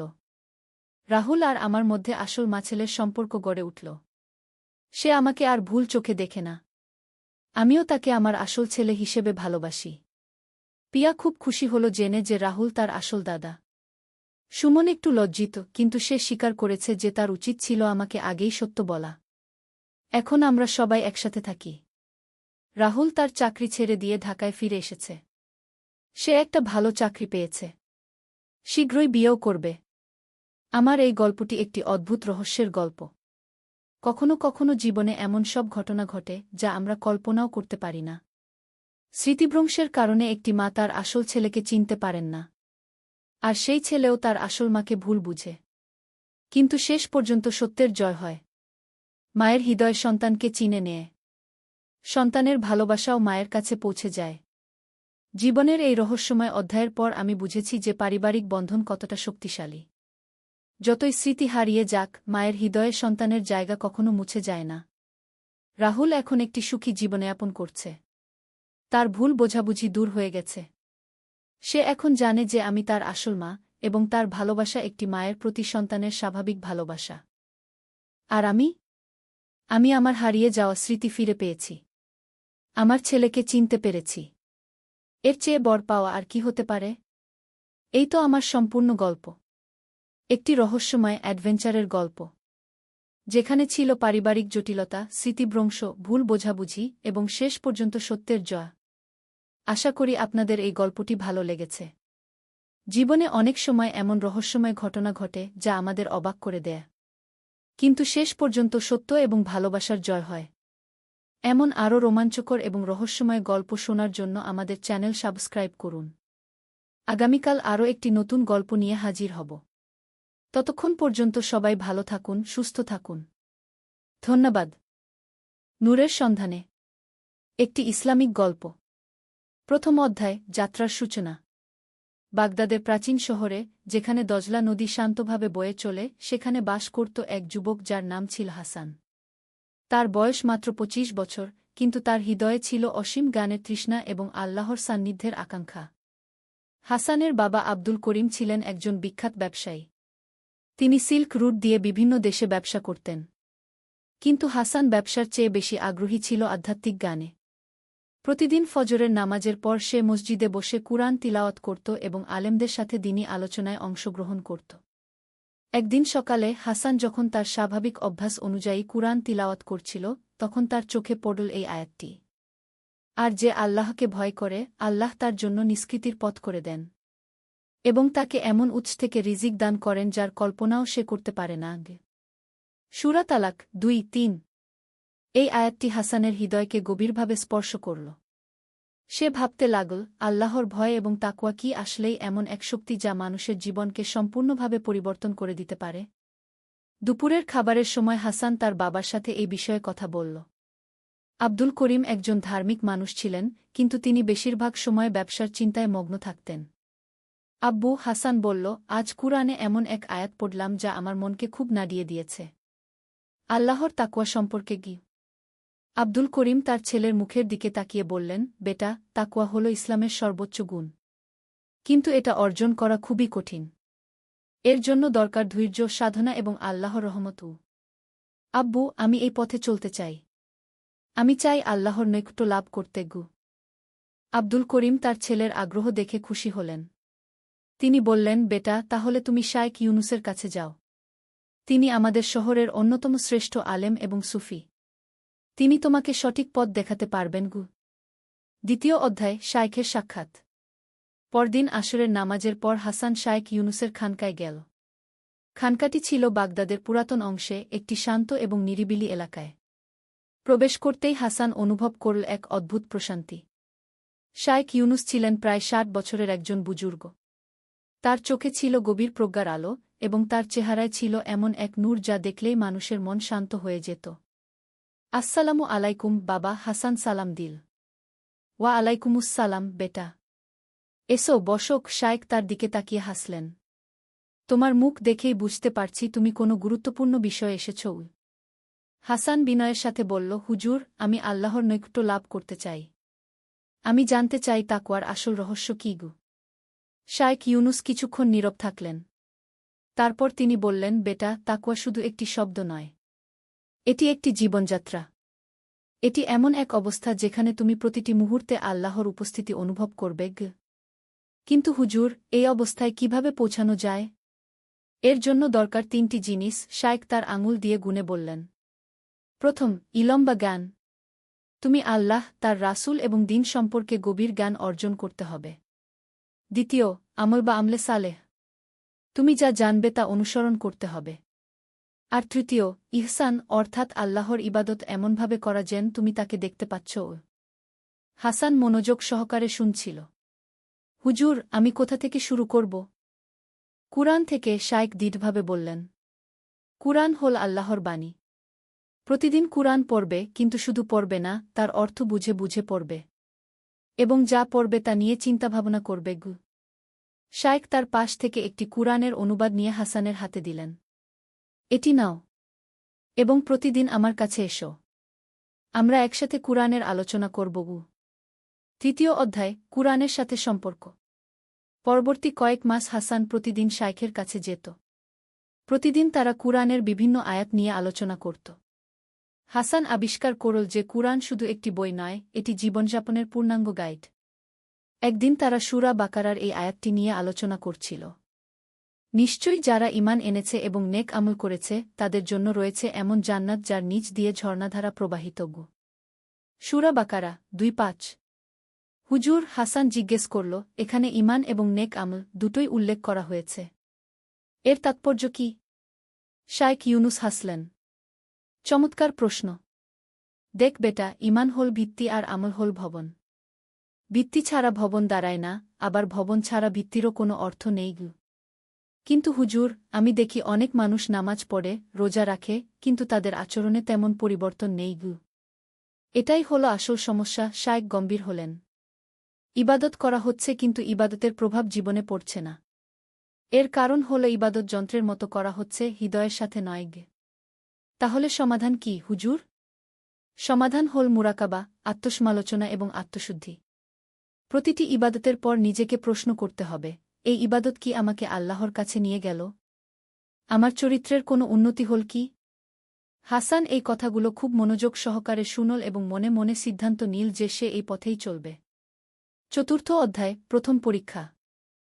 হাসান যখন এই নতুন জীবনযাত্রা শুরু করল, তখনই তার প্রথম পরীক্ষা এল। তার বাবার ব্যবসায় একটি বড় সমস্যা দেখা দিল। একটি বড় পরিমাণ মাল জাহাজডুবিতে হারিয়ে গেল এবং তার ফলে আব্দুল করিমের প্রচুর ক্ষতি হল। একদিন সন্ধ্যায় আব্দুল করিম হাসানকে ডেকে বললেন, বেটা, আমাদের পরিবারের কঠিন সময় চলছে। আমার মনে হচ্ছে তোমার এখন আধ্যাত্মিক সাধনা বন্ধ করে ব্যবসায় মন দেওয়া উচিত। হাসান তার বাবার কথা শুনে খুবই দুঃখিত হল। একদিকে বাবার সাহায্য করার দায়িত্ব, অন্যদিকে আধ্যাত্মিক পথে চলার আকাঙ্ক্ষা। সে কি করবে বুঝতে পারছিল না। সে শায়খ ইউনুসের কাছে গিয়ে তার সমস্যার কথা বলল। শায়খ তার কথা শুনে বললেন, বেটা, ইসলামে কোনো বিষয় এক নয়। পারিবারিক দায়িত্ব পালন করাও ইবাদত। তুমি চাইলে ব্যবসা করেও আল্লাহর নৈকট্য লাভ করতে পারগু। কিন্তু হুজুর, ব্যবসায় তো অনেক সময় এমন পরিস্থিতি আসে যেখানে সেখানেই তো তোমার পরীক্ষা। শায়খ বাধা দিয়ে বললেন, সততা, ন্যায্যতা এবং আল্লাহর উপর ভরসার পরীক্ষা। রাসূল শাহ নিজেও ব্যবসায়ী ছিলেন, কিন্তু তিনি আলামিন বিশ্বস্ত নামে পরিচিত ছিলেন। হাসান বুঝতে পারল যে শায়খ ঠিক কথা বলেছেন। সে সিদ্ধান্ত নিল যে সে বাবার ব্যবসায় সাহায্য করবে, কিন্তু সেখানে ইসলামের শিক্ষা অনুসরণ করবে। পঞ্চম অধ্যায়, ব্যবসায়িক জীবনে আধ্যাত্মিকতা। হাসান তার বাবার ব্যবসায় যোগ দিল, কিন্তু সে শায়খের শিক্ষা অনুসরণ করে সব কাজ করতে লাগল।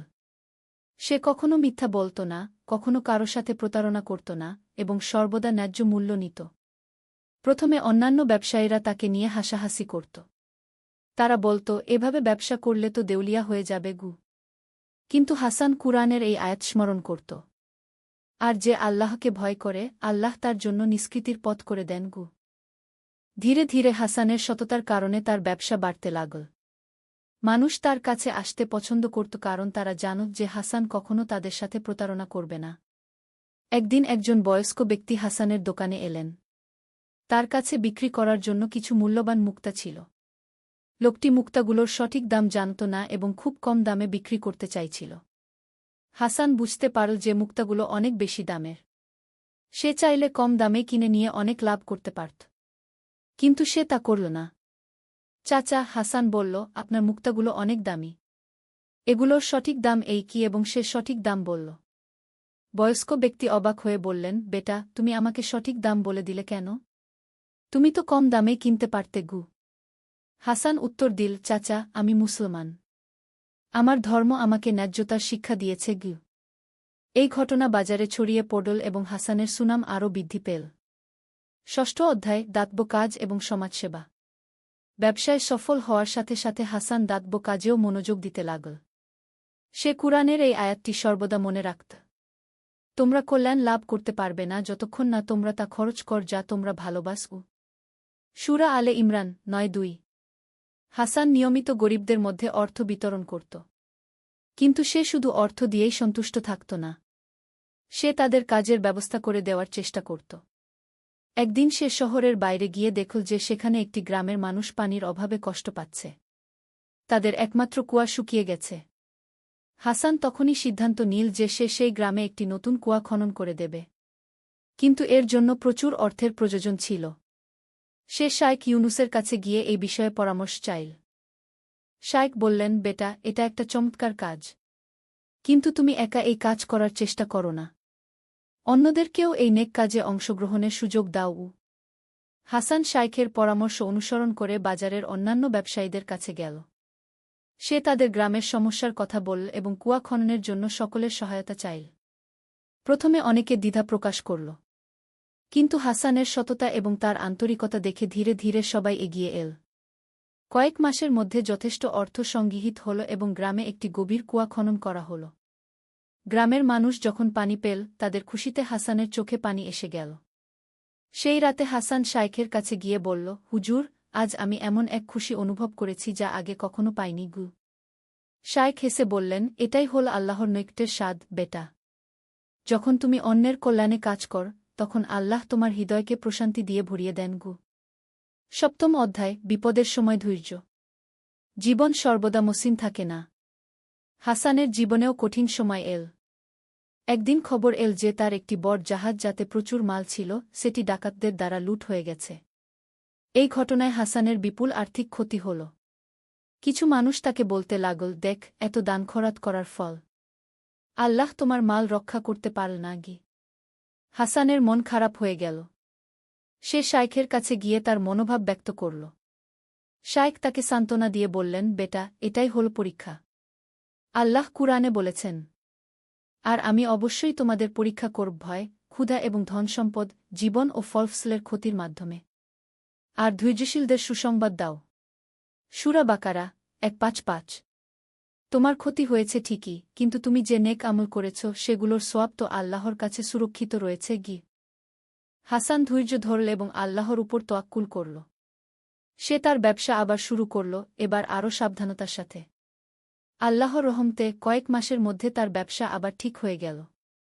এবং আশ্চর্যের বিষয় হল যে জাহাজটি লুট হয়েছিল বলে মনে করা হচ্ছিল, সেটি আসলে অন্য একটি পথ দিয়ে নিরাপদে পৌঁছেছিল। মূলত ভুল খবর ছড়িয়েছিল। অষ্টম অধ্যায়, বিবাহ এবং পারিবারিক জীবন। হাসানের বয়স যখন 30 হল, তখন তার বাবা তার বিয়ের কথা চিন্তা করতে লাগলেন। আব্দুল করিম একদিন হাসানকে বললেন, বেটা, এখন তোমার বিয়ের সময় হয়েছে। আমি একটি ভালো মেয়ে দেখেছি। হাসান তার বাবার কথায় সায় দিল, কিন্তু সে চাইছিল যে তার স্ত্রী শুধু সুন্দর নয়, বরং দিনদার এবং চরিত্রবান হোক।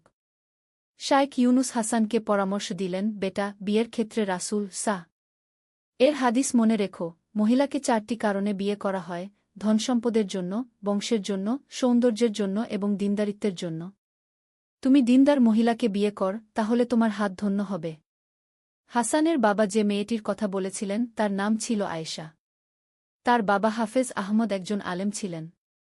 আয়েশা নিজেও কুরআন হিফজ করেছিল এবং ইসলামী শিক্ষায় শিক্ষিত ছিল। দুই পরিবারের মধ্যে কথাবার্তা হল এবং সবার সম্মতিতে হাসান এবং আয়েশার বিয়ে ঠিক হল। বিয়ের অনুষ্ঠান খুবই সাদাসিধে এবং ইসলামী নীতি অনুসারে সম্পন্ন হল। বিয়ের পর হাসান আবিষ্কার করল যে আয়েশা সত্যিকারের একজন নেককার মহিলা। সে নিয়মিত নামাজ পড়ত, কুরআন তিলাওয়াত করত এবং দাতব্য কাজে অংশগ্রহণ করত। নবম অধ্যায়, সন্তান এবং পরবর্তী প্রজন্ম। বিয়ের 2 বছর পর হাসান এবং আয়েশার একটি পুত্র সন্তান জন্মগ্রহণ করল। তারা তার নাম রাখল উমর, দ্বিতীয় খলিফা হরত উমর এর নামানুসারে। শিশু উমরের জন্ম হাসানের জীবনে নতুন দায়িত্বের সংযোজন করল। সে এখন শুধু নিজের এবং স্ত্রীর জন্যই নয়, বরং তার সন্তানের ভবিষ্যতের জন্যও চিন্তা করতে লাগল। একদিন হাসান শাইখ ইউনুসের কাছে গিয়ে বলল, হুজুর, আমি চাই আমার সন্তান একজন ভালো মুসলমান হয়ে বড় হোক। কিন্তু আমি জানি না কিভাবে তাকে সঠিক শিক্ষা দেবগু। শাইখ উত্তর দিলেন, বেটা, সন্তানের শিক্ষার সবচেয়ে বড় মাধ্যম হল বাবা মায়ের আচরণ। তুমি যেভাবে চলো, তোমার সন্তান সেই পথেই চলবে। তুমি যদি নামাজি হও, সে নামাজি হবে। তুমি যদি সৎ হও, সে সৎ হবে গু। হাসান এই কথায় উৎসাহিত হয়ে আরও বেশি দিনী কাজে মনোযোগ দিতে লাগল। সে এবং আয়েশা দুজনেই মিলে একটি ইসলামী পরিবেশ তৈরি করার চেষ্টা করতে লাগল। উমর যখন একটু বড় হল, হাসান তাকে কুরআনের আয়াত শেখাতে শুরু করল। প্রতিদিন সকালে তারা একসাথে কুরআন তিলাওয়াত করত। 10ম অধ্যায়, হজ্জের সফর। হাসানের বয়স যখন 35 হল, তখন সে এবং আয়েশা সিদ্ধান্ত নিল যে তারা হজ্জে যাবে। তাদের আর্থিক অবস্থা তখন ভালো ছিল এবং সন্তান উমরও একটু বড় হয়েছিল। হজ্জের প্রস্তুতির জন্য হাসান অনেক দিন ধরে পরিকল্পনা করল। সে শায়েখ ইউনুসের কাছে হজ্জের আদবকায়দা এবং তাৎপর্য সম্পর্কে জানতে চাইল। শায়েখ বললেন, বেটা, হজ শুধু একটি ধর্মীয় অনুষ্ঠান নয়। এটি আত্মার পরিশুদ্ধির একটি মাধ্যম। যখন তুমি কাবা শরীফ দেখবে তখন মনে হবে যেন তুমি আল্লাহর ঘরে এসেছ। সেই অনুভূতি তোমার সারা জীবনের জন্য হৃদয়ে থেকে যাবে। হজ্জের সফরে রওয়ানা হওয়ার আগে হাসান তার সব পাওনাদারদের হক আদায় করল এবং যাদের কাছে তার কোনো পাওনা ছিল তাদেরও ক্ষমা করে দিল। সে চাইছিল সম্পূর্ণ পরিচ্ছন্ন হৃদয় নিয়ে আল্লাহর ঘরে যেতে। মক্কা শরীফে পৌঁছানোর পর যখন হাসান প্রথমবার কাবা শরীফ দেখল, তার চোখ দিয়ে অঝোর ধারায় অশ্রু বইতে লাগল। সে মনে মনে বলল, ইয়া আল্লাহ, আমি তোমার নাচিজ বান্দা। তুমি আমাকে তোমার ঘরে ডেকে নিয়েছ। আমার সব গুনাহ মাফ করে দাও। হজ্জের প্রতিটি অনুষ্ঠানে হাসান গভীর মনোযোগ এবং একাগ্রতার সাথে অংশগ্রহণ করল। আরাফার ময়দানে দাঁড়িয়ে সে দোয়া করল তার পরিবার, তার শায়েখ এবং সমস্ত মুসলিম উম্মাহর জন্য। হজ্জ শেষে যখন হাসান বাগদাদে ফিরে এল, তার মুখে ছিল এক আলাদা নূর।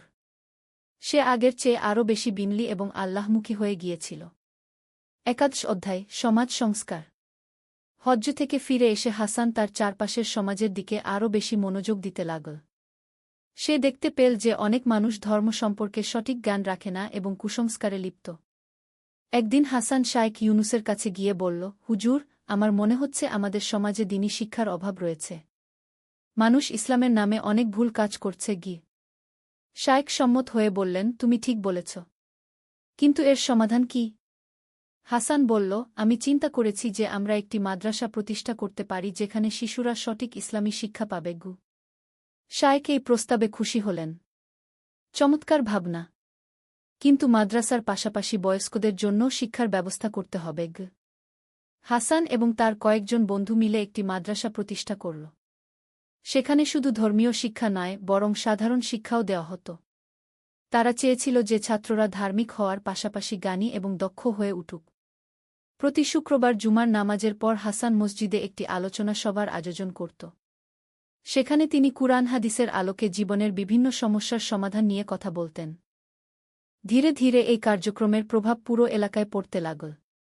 মানুষ আরও সচেতন হয়ে উঠল এবং তাদের আচার-আচরণে ইতিবাচক পরিবর্তন এল। দ্বাদশ অধ্যায়, জ্ঞানের অন্বেষণ। হাসান বুঝতে পারল যে শুধু ব্যবসা এবং দাতব্য কাজই যথেষ্ট নয়, তাকে আরও গভীর ইসলামী জ্ঞান অর্জন করতে হবে। সে শায়েখ ইউনুসের কাছে এই বিষয়ে কথা বলল। শায়েখ বললেন, বেটা, জ্ঞানের কোনো শেষ নেই। রাসূল শাহ বলেছেন, দোলনা থেকে কবর পর্যন্ত জ্ঞান অন্বেষণ কর। তুমি যদি সত্যিই জ্ঞান অর্জন করতে চাও, তাহলে তোমাকে অন্য আলেমদের কাছেও যেতে হবে। হাসান তখন বাগদাদের বিভিন্ন বিখ্যাত আলেমদের কাছে যেতে শুরু করল। সে তাফসির, হাদিস, ফিকহ এবং আকিদা বিষয়ে গভীর অধ্যয়ন করতে লাগল। একদিন হাসান ইমাম গাজ্জালী এর বিখ্যাত বই ইহিজাউ উলুমিদ্দিন পড়ছিল।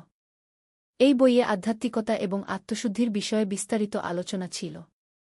বইটি পড়তে পড়তে হাসান বুঝতে পারল যে সে এখনও আধ্যাত্মিকতার প্রাথমিক পর্যায়ে রয়েছে। তার আরও অনেক পথ পাড়ি দিতে হবে। সে শায়েখের কাছে গিয়ে বলল, হুজুর, আমি ইমাম গাজ্জালীর বই পড়ে বুঝতে পারলাম যে আমি এখনও অনেক পিছিয়ে আছি। শায়েখ হেসে বললেন, এটাই হলো আসল জ্ঞানের লক্ষণ, বেটা।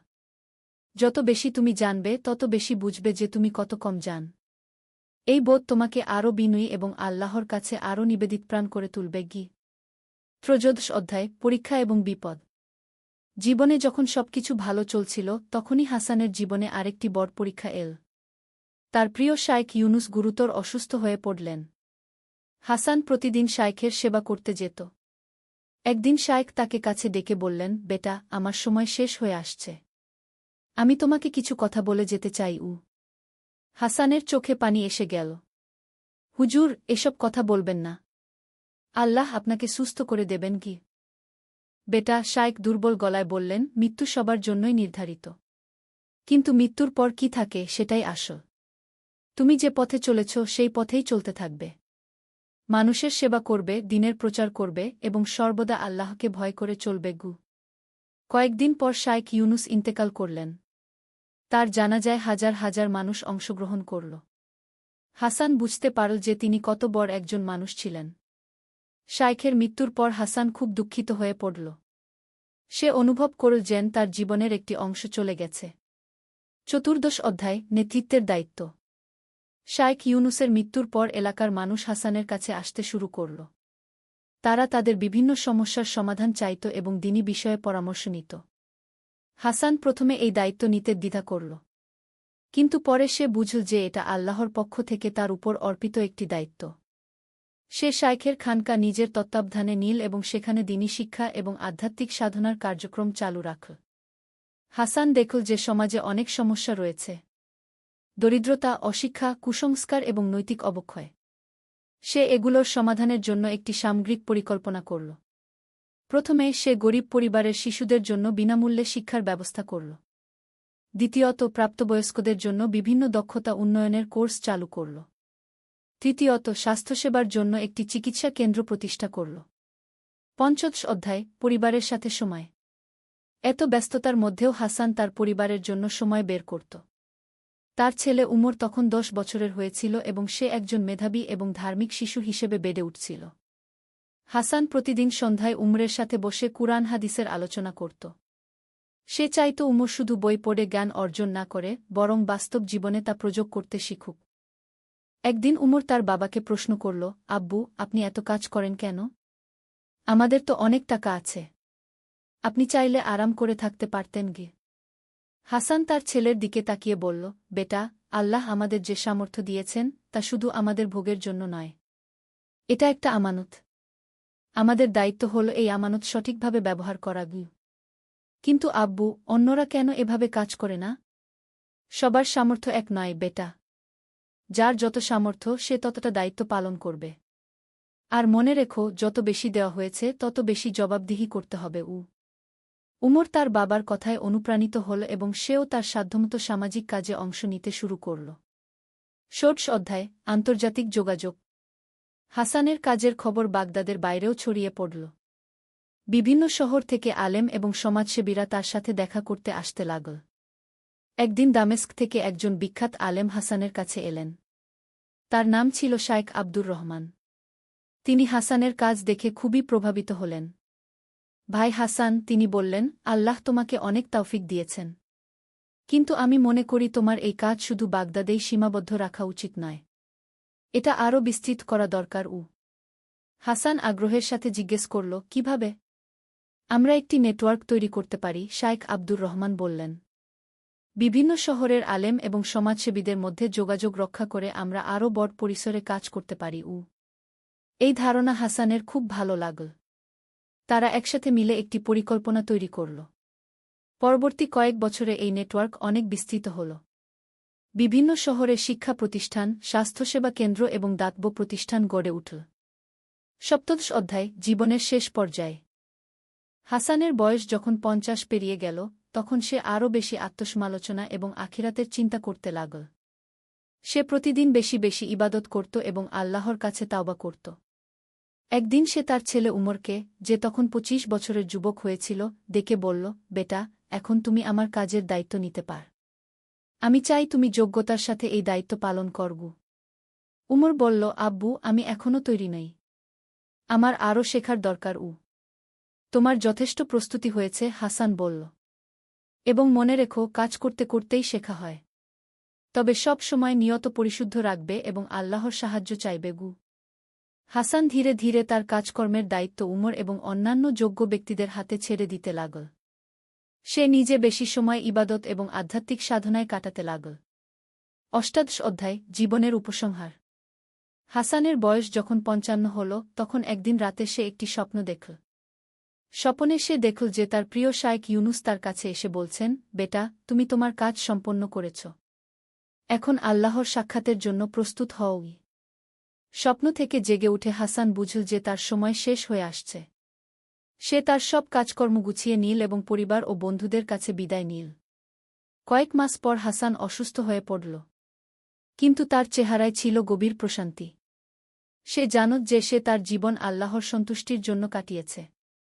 মৃত্যুর কয়েকদিন আগে হাসান তার ছেলে উমরকে কাছে ডেকে বলল, বেটা, আমি তোমাকে আল্লাহর রহমতের অসীম সাগর।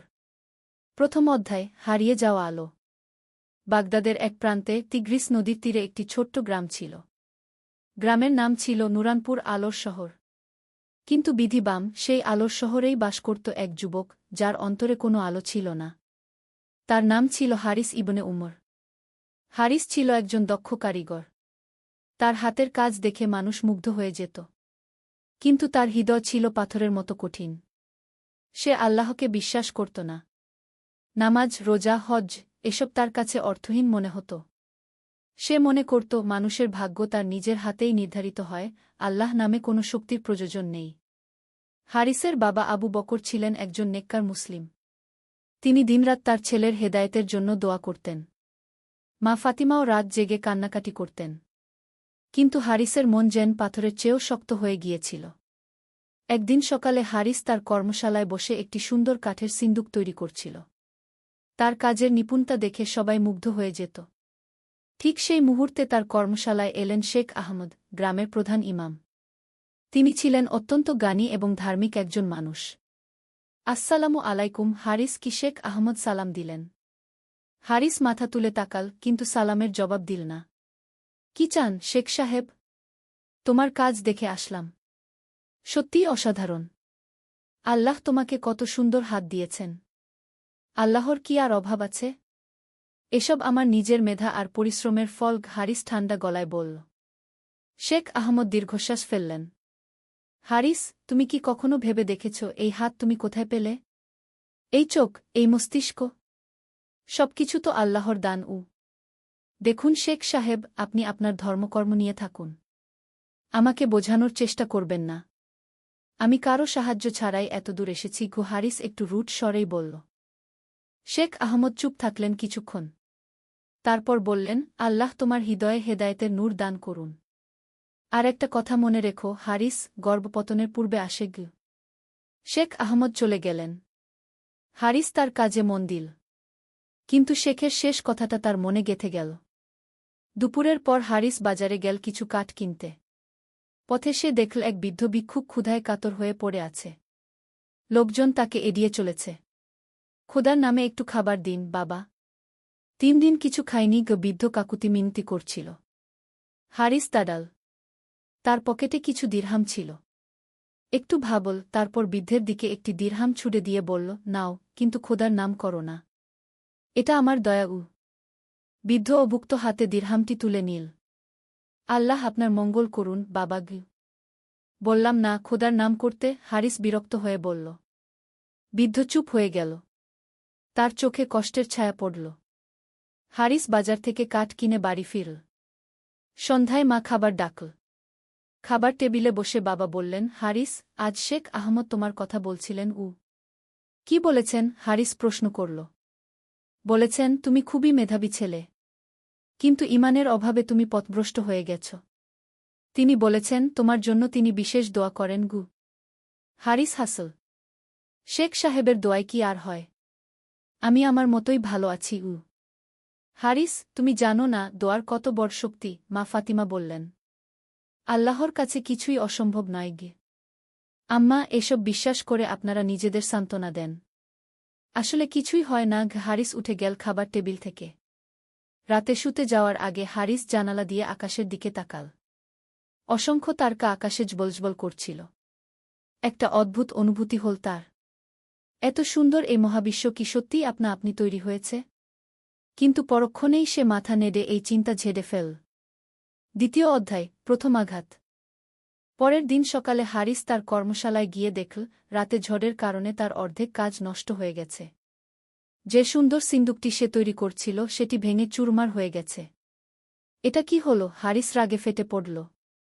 কত পরিশ্রম করে এটা বানিয়েছিলাম। তার সহযোগ করিম বলল, ভাইজান, প্রাকৃতিক দুর্যোগ তো। এতে আমাদের কিছু করার নেই। প্রাকৃতিক দুর্যোগ মানে? এসব তো কুসংস্কার। ঝড় হবে, আমাদের ক্ষতি হবে, এটাই স্বাভাবিক। হারিস বলল, কিন্তু তার গলায় এবার একটু কষ্ট ছিল। সারাদিন সে নতুন করে কাজ শুরু করল, কিন্তু মন বসছিল না। বিকালে এক ক্রেতা এল। তার কাছে একটি বিশেষ ধরনের আলমিরা চেয়েছিল। হারিস দেখাল যে কাজটি নষ্ট হয়ে গেছে।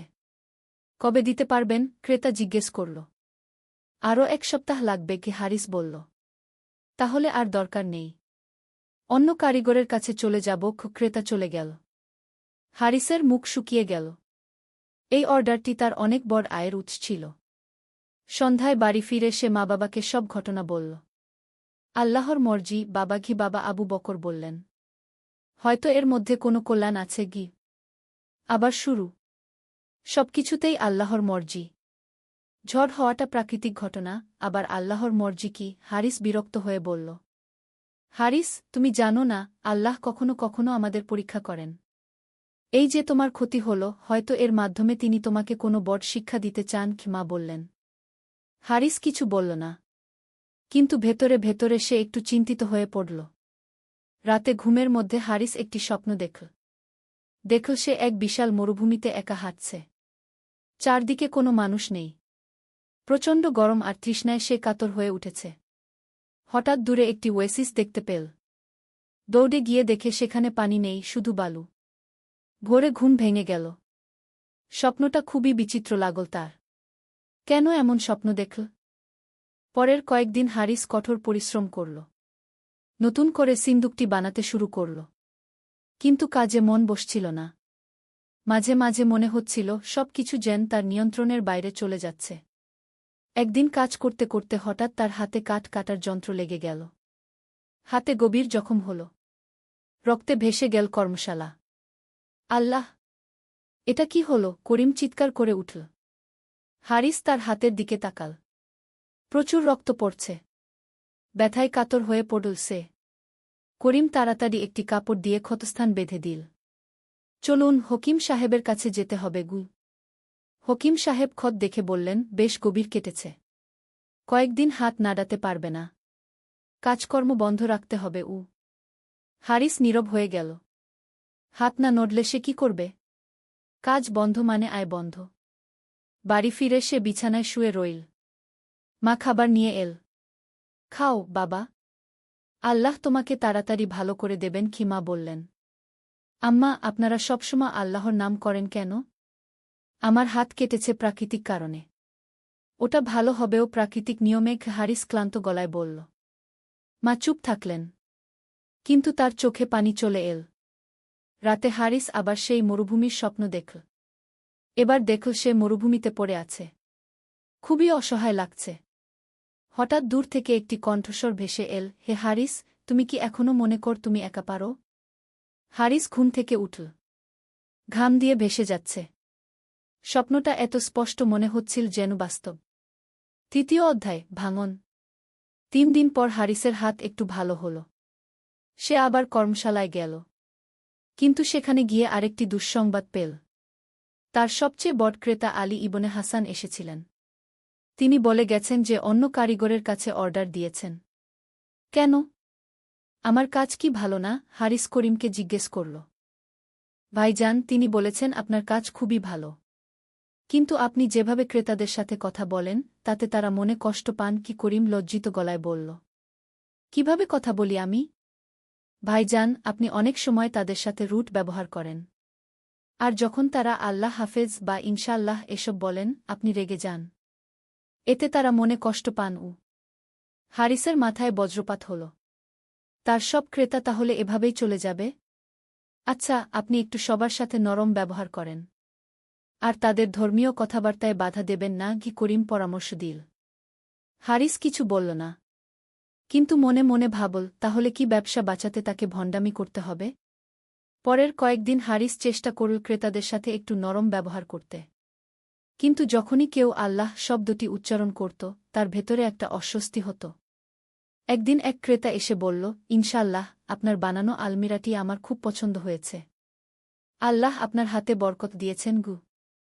হারিস জোর করে একটা হাসি দিয়ে বলল, ধন্যবাদ। কিন্তু ভেতরে সে ফুঁসছিল। ক্রেতা চলে যাওয়ার পর করিম বলল, ভাইজান, আপনি অনেক ভালো করেছেন। এভাবেই চালিয়ে যান। কিন্তু হারিসের মনে অশান্তি। সে কি তাহলে অভিনয় করতে শিখছে? এটা কি ঠিক হচ্ছে? সেদিন সন্ধ্যায় হারিস গ্রামের পার্কে বেড়াতে গেল। সেখানে দেখল কিছু বাচ্চারা খেলা করছে। একটি ছোট্ট মেয়ে তার দিকে এসে বলল, চাচা, আপনি কি দোয়া জানেন? দোয়া? কেন? হারিস প্রশ্ন করল।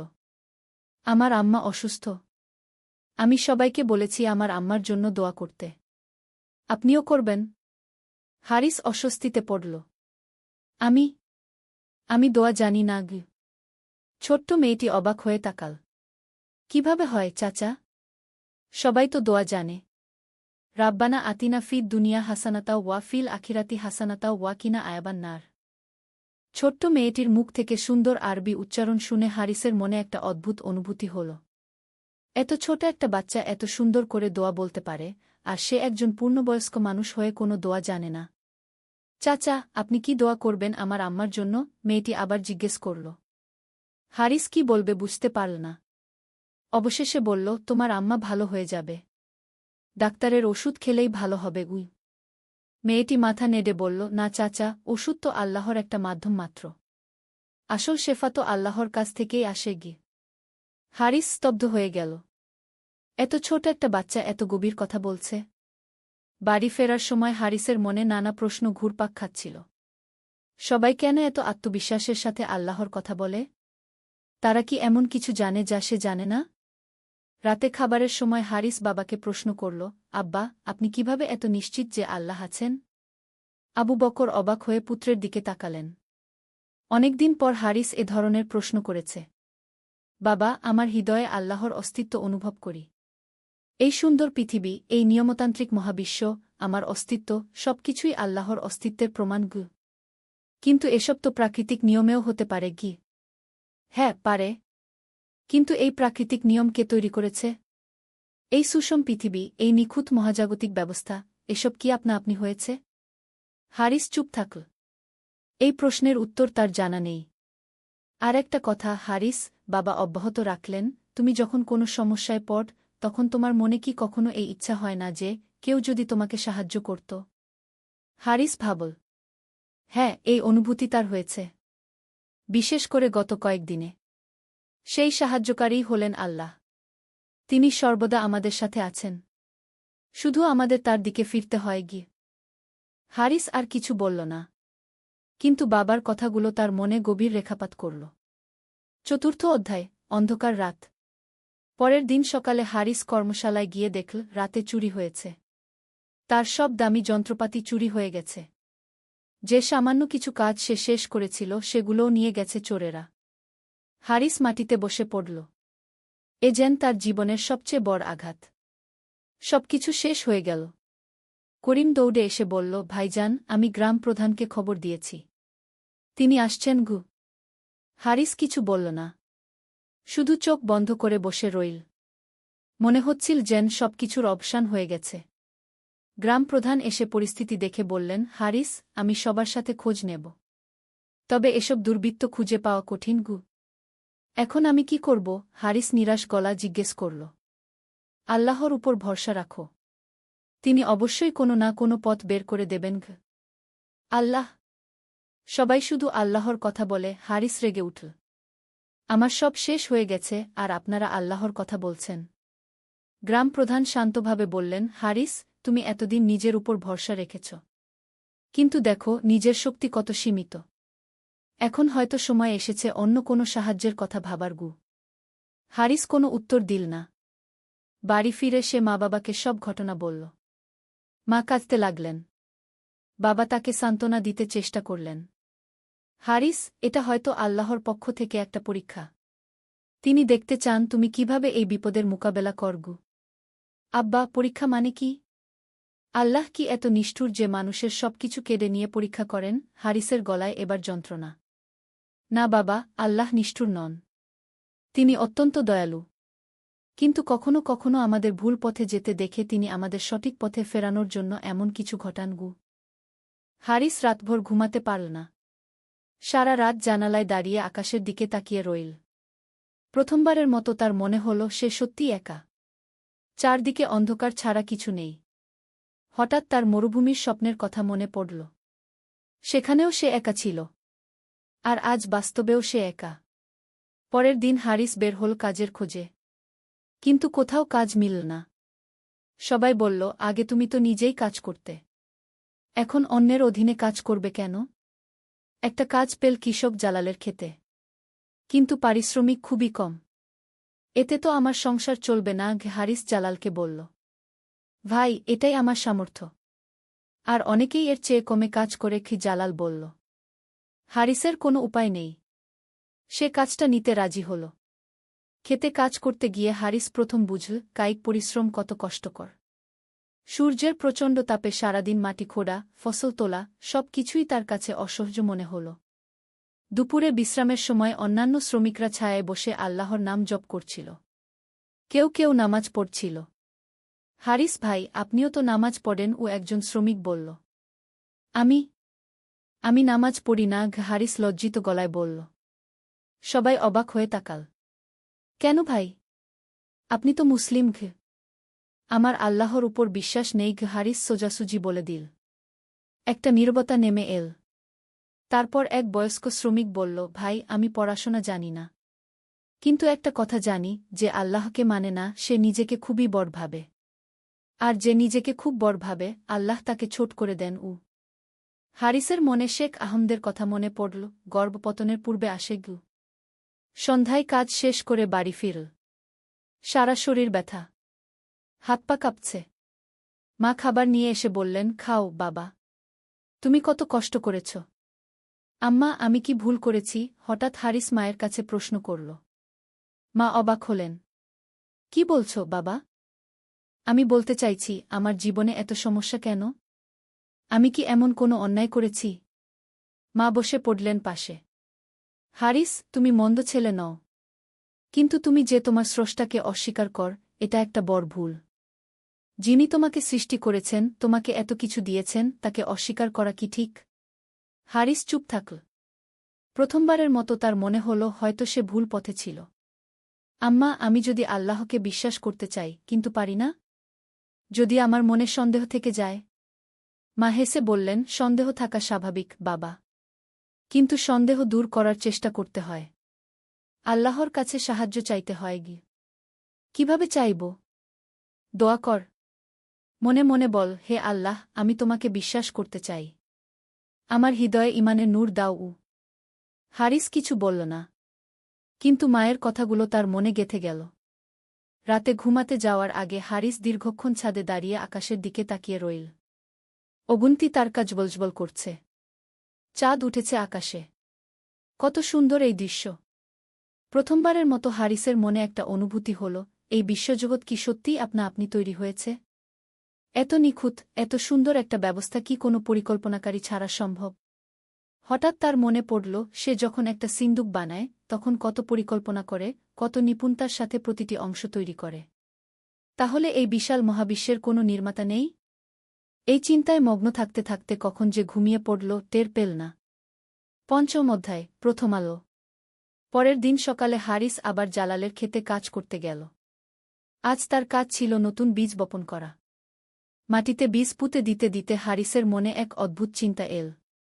এই ছোট্ট বীজ থেকে কিভাবে বড় গাছ হয়? কে এই বীজের মধ্যে এত শক্তি দিয়ে রেখেছে?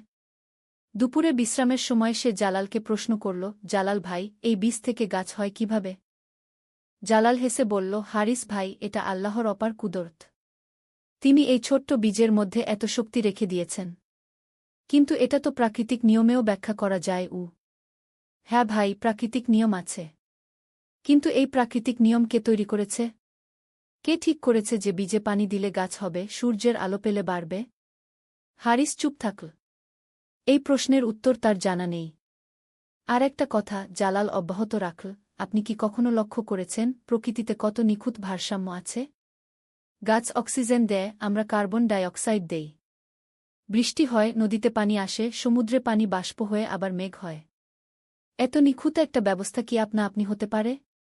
হারিস গভীর ভাবনায় পড়ে গেল। সত্যি তো, প্রকৃতিতে যে ভারসাম্য আছে সেটা অনেক জটিল। এটা কি সত্যিই কোনো পরিকল্পনা ছাড়া সম্ভব? বিকালে কাজ শেষ করে বাড়ি ফেরার পথে হারিস দেখল, সেই ছোট্ট মেয়েটি যার মা অসুস্থ ছিল, সে খুশিতে লাফাচ্ছে। কি হয়েছে? হারিস তাকে জিজ্ঞেস করল। চাচা, আমার আম্মা ভালো হয়ে গেছে। আল্লাহ আমার দোয়া কবুল করেছেন, মেয়েটি আনন্দে বলল। হারিস একটু থমকে গেল। ডাক্তার কি বলেছে? ডাক্তার সাহেব বলেছেন, এটা একটা মিরাকল। তিনি ভেবেছিলেন আম্মার অনেক বেশি সময় লাগবে ভালো হতে। কিন্তু হঠাৎ করে রাতারাতি আম্মা সুস্থ হয়ে গেছেন গু। তাহলে এটা ডাক্তারি চিকিৎসার ফলে হয়েছে গি? ছোট্ট মেয়েটি মাথা নেড়ে বলল, না চাচা, ডাক্তার তো আল্লাহরই একটা মাধ্যম। আসল শেফা তো আল্লাহর কাছ থেকেই আসে। আমি রোজ রাতে আল্লাহর কাছে কেঁদে কেঁদে দোয়া করতাম। আল্লাহ আমার দোয়া শুনেছেন গু। হারিস বিস্মিত হয়ে মেয়েটির মুখের দিকে তাকাল। এত ছোট বয়সেও সে কত দৃঢ় বিশ্বাসী। চাচা, আপনিও আল্লাহর কাছে দোয়া করুন। তিনি সবার দোয়া শোনেন কি? মেয়েটি বলল। হারিস কিছু বলল না। কিন্তু মেয়েটির কথাগুলো তার মনে গভীর রেখাপাত করল। সন্ধ্যায় বাড়ি ফিরে হারিস মা বাবাকে দিনের অভিজ্ঞতার কথা বলল। আব্বা, আমার মনে অনেক প্রশ্ন জেগেছে। আমি কিছু বিষয় বুঝতে পারছি না। কি বুঝতে পারছ না বাবা? বাবা জিজ্ঞেস করলেন। এই যে প্রকৃতিতে এত নিখুঁত ব্যবস্থা, বীজ থেকে গাছ হওয়া, রোগ ভালো হয়ে যাওয়া, এসব কি সত্যিই আপনা আপনি হয়? বাবা মুচকি হেসে বললেন, হারিস, তুমি নিজেই তো একজন কারিগর। তুমি যখন একটা আলমিরা বানাও, সেটা কি আপনা আপনি তৈরি হয়? নাকি তোমার পরিকল্পনা, তোমার দক্ষতা, তোমার পরিশ্রমের ফল? অবশ্যই আমার পরিকল্পনা ও পরিশ্রমের ফল। তাহলে এই বিশাল মহাবিশ্ব, এই জটিল প্রকৃতি, এই নিখুঁত মানুষের শরীর, এসব কি কোনো পরিকল্পনাকারী ছাড়া তৈরি হতে পারে? হারিস ভাবতে লাগল। তার কাছে এই যুক্তিটা অস্বীকার করা কঠিন মনে হল। কিন্তু আব্বা, আল্লাহকে তো আমি দেখতে পাই না গিয়ে। তুমি কি বাতাস দেখতে পাও? না, কিন্তু বাতাসের অস্তিত্ব আমি অনুভব করি গিয়ে। ঠিক তেমনি আল্লাহকেও তুমি দেখতে পাবে না, কিন্তু তার কাজ, তার নিদর্শন সর্বত্র ছড়িয়ে আছে। তোমার হৃদয় খুলে রাখলে তার অস্তিত্ব অনুভব করবে গে। হারিস রাতে অনেকক্ষণ জেগে রইল। বাবার কথাগুলো তার মনে ঘুরপাক খাচ্ছিল। সত্যি তো, সে যখন কোনো কাজ করে সেটা তার পরিকল্পনা ও পরিশ্রমের ফল। তাহলে এই বিশাল সৃষ্টিজগৎ কি কোনো স্রষ্টা ছাড়া সম্ভব? প্রথমবারের মতো হারিসের মনে একটা সম্ভাবনার কথা ভাবল, হয়তো সত্যিই আল্লাহ আছেন। কিন্তু পরক্ষণেই তার মনে প্রশ্ন জাগল, যদি আল্লাহ থাকেন, তাহলে তিনি তার এত ক্ষতি কেন করলেন? ষষ্ঠ অধ্যায়, অনুশোচনা শুরু। পরের দিন হারিস আবার জালালের খেতে গেল। আজ তার কাজ ছিল সেচের পানি দেওয়া। কাজ করতে করতে হারিস লক্ষ্য করল, গতকাল যে বীজগুলো বুনেছিল, তার কয়েকটিতে ছোট্ট কুঁড়ি বের হয়েছে। মাত্র একদিনেই! এটা কিভাবে সম্ভব? সে মনে মনে ভাবল। জালাল কাছে এসে বলল, হারিস ভাই, দেখেছেন? আল্লাহর কুদরত কত অদ্ভুত! মাত্র একদিনেই বীজের ভেতর থেকে জীবন বের হয়ে এসেছে গিয়ে। কিন্তু এটা তো বৈজ্ঞানিক প্রক্রিয়া। বীজে পানি পেলে এটাই হয় গে। ঠিক বলেছেন। কিন্তু এই বৈজ্ঞানিক প্রক্রিয়াটা কে তৈরি করেছে? বীজের মধ্যে এই জীবনকে দিয়ে রেখেছে? হারিস চুপ থাকল। এই প্রশ্নের উত্তর দেওয়া তার পক্ষে কঠিন। দুপুরের বিশ্রামের সময় হারিস একা বসেছিল। হঠাৎ তার মনে সেই রাতের কথা মনে পড়ল, যখন ঝড়ের কারণে তার কাজ নষ্ট হয়েছিল। তখন সে কত রেগেছিল। ভেবেছিল এটা শুধুই প্রাকৃতিক ঘটনা। কিন্তু এখন মনে হচ্ছে হয়তো সেটা একটা সংকেত ছিল তার গর্ব ভাঙানোর জন্য। তারপর মনে পড়ল হাত কেটে যাওয়ার ঘটনা। সেটাও কি কোনো সংকেত ছিল? তারপর চুরির ঘটনা। সবকিছু একসাথে হয়েছে যেন তাকে কিছু বোঝানোর জন্য। হারিসের মনে এক অদ্ভুত অনুভূতি হল। হয়তো এসব ঘটনা কোনো কাকতালীয় বিষয় নয়। বিকালে কাজ শেষ করে বাড়ি ফিরতে ফিরতে হারিস দেখল শেখ আহমদ তার দিকে এগিয়ে আসছেন। আসসালামু আলাইকুম। হারিস কি শেখ আহমদ সালাম দিলেন। এবার হারিস সালামের জবাব দিল। ওয়া আলাইকুমুসসালাম গে। শেখ আহমদ একটু অবাক হলেন। তোমার অবস্থার কথা শুনেছি। কেমন আছো? ভালো নেই শেখ সাহেব। সব শেষ হয়ে গেছে কি? হারিসের গলায় কষ্ট। হারিস, আল্লাহ যাকে ভালোবাসেন তাকে পরীক্ষা করেন। হয়তো তিনি তোমাকে সঠিক পথে আনার জন্য এভাবে পরীক্ষা করছেন গি। শেখ সাহেব, আমি কিছু প্রশ্নের উত্তর খুঁজছি গো। হারিস দ্বিধা করে বলল। শেখ আহমদ থমকে গেলেন। কি প্রশ্ন? আল্লাহ যদি সত্যিই থাকেন, তাহলে তিনি আমার এত ক্ষতি কেন করলেন? শেখ আহমদ হেসে বললেন, হারিস, আল্লাহ তোমার ক্ষতি করেননি। তিনি তোমাকে সঠিক পথ দেখাতে চান। কিভাবে? তুমি এতদিন মনে করতে তুমি নিজের শক্তিতেই সবকিছু পারো। আল্লাহর প্রয়োজন নেই। তিনি তোমাকে দেখালেন যে মানুষের শক্তি কত সীমিত। এখন তুমি বুঝতে পারছ যে আল্লাহর সাহায্য ছাড়া মানুষ অসহায়। কিন্তু এত কষ্ট দেওয়ার দরকার ছিল? হারিস, বড় রোগের জন্য কঠিন চিকিৎসার দরকার হয়। তোমার হৃদয়ের রোগ ছিল গর্ব আর অহংকার। সেটা দূর করার জন্য এই কঠিন চিকিৎসার প্রয়োজন ছিল। হারিস চুপ থাকল। শেখের কথাগুলো তার মনে গভীর রেখাপাত করছে। আর একটা কথা, শেখ আহমদ চালিয়ে গেলেন, তুমি যে বিপদে পড়েছ, এটা তোমার জন্য ক্ষতিকর নাও হতে পারে। হয়তো এর মাধ্যমে তুমি আল্লাহর কাছে ফিরে আসবে। আর তাহলে এই পার্থিব ক্ষতির চেয়ে অনেক বেশি লাভ হবে তোমার। শেখ সাহেব, আমি যদি আল্লাহকে বিশ্বাস করতে চাই, কিন্তু পারি না।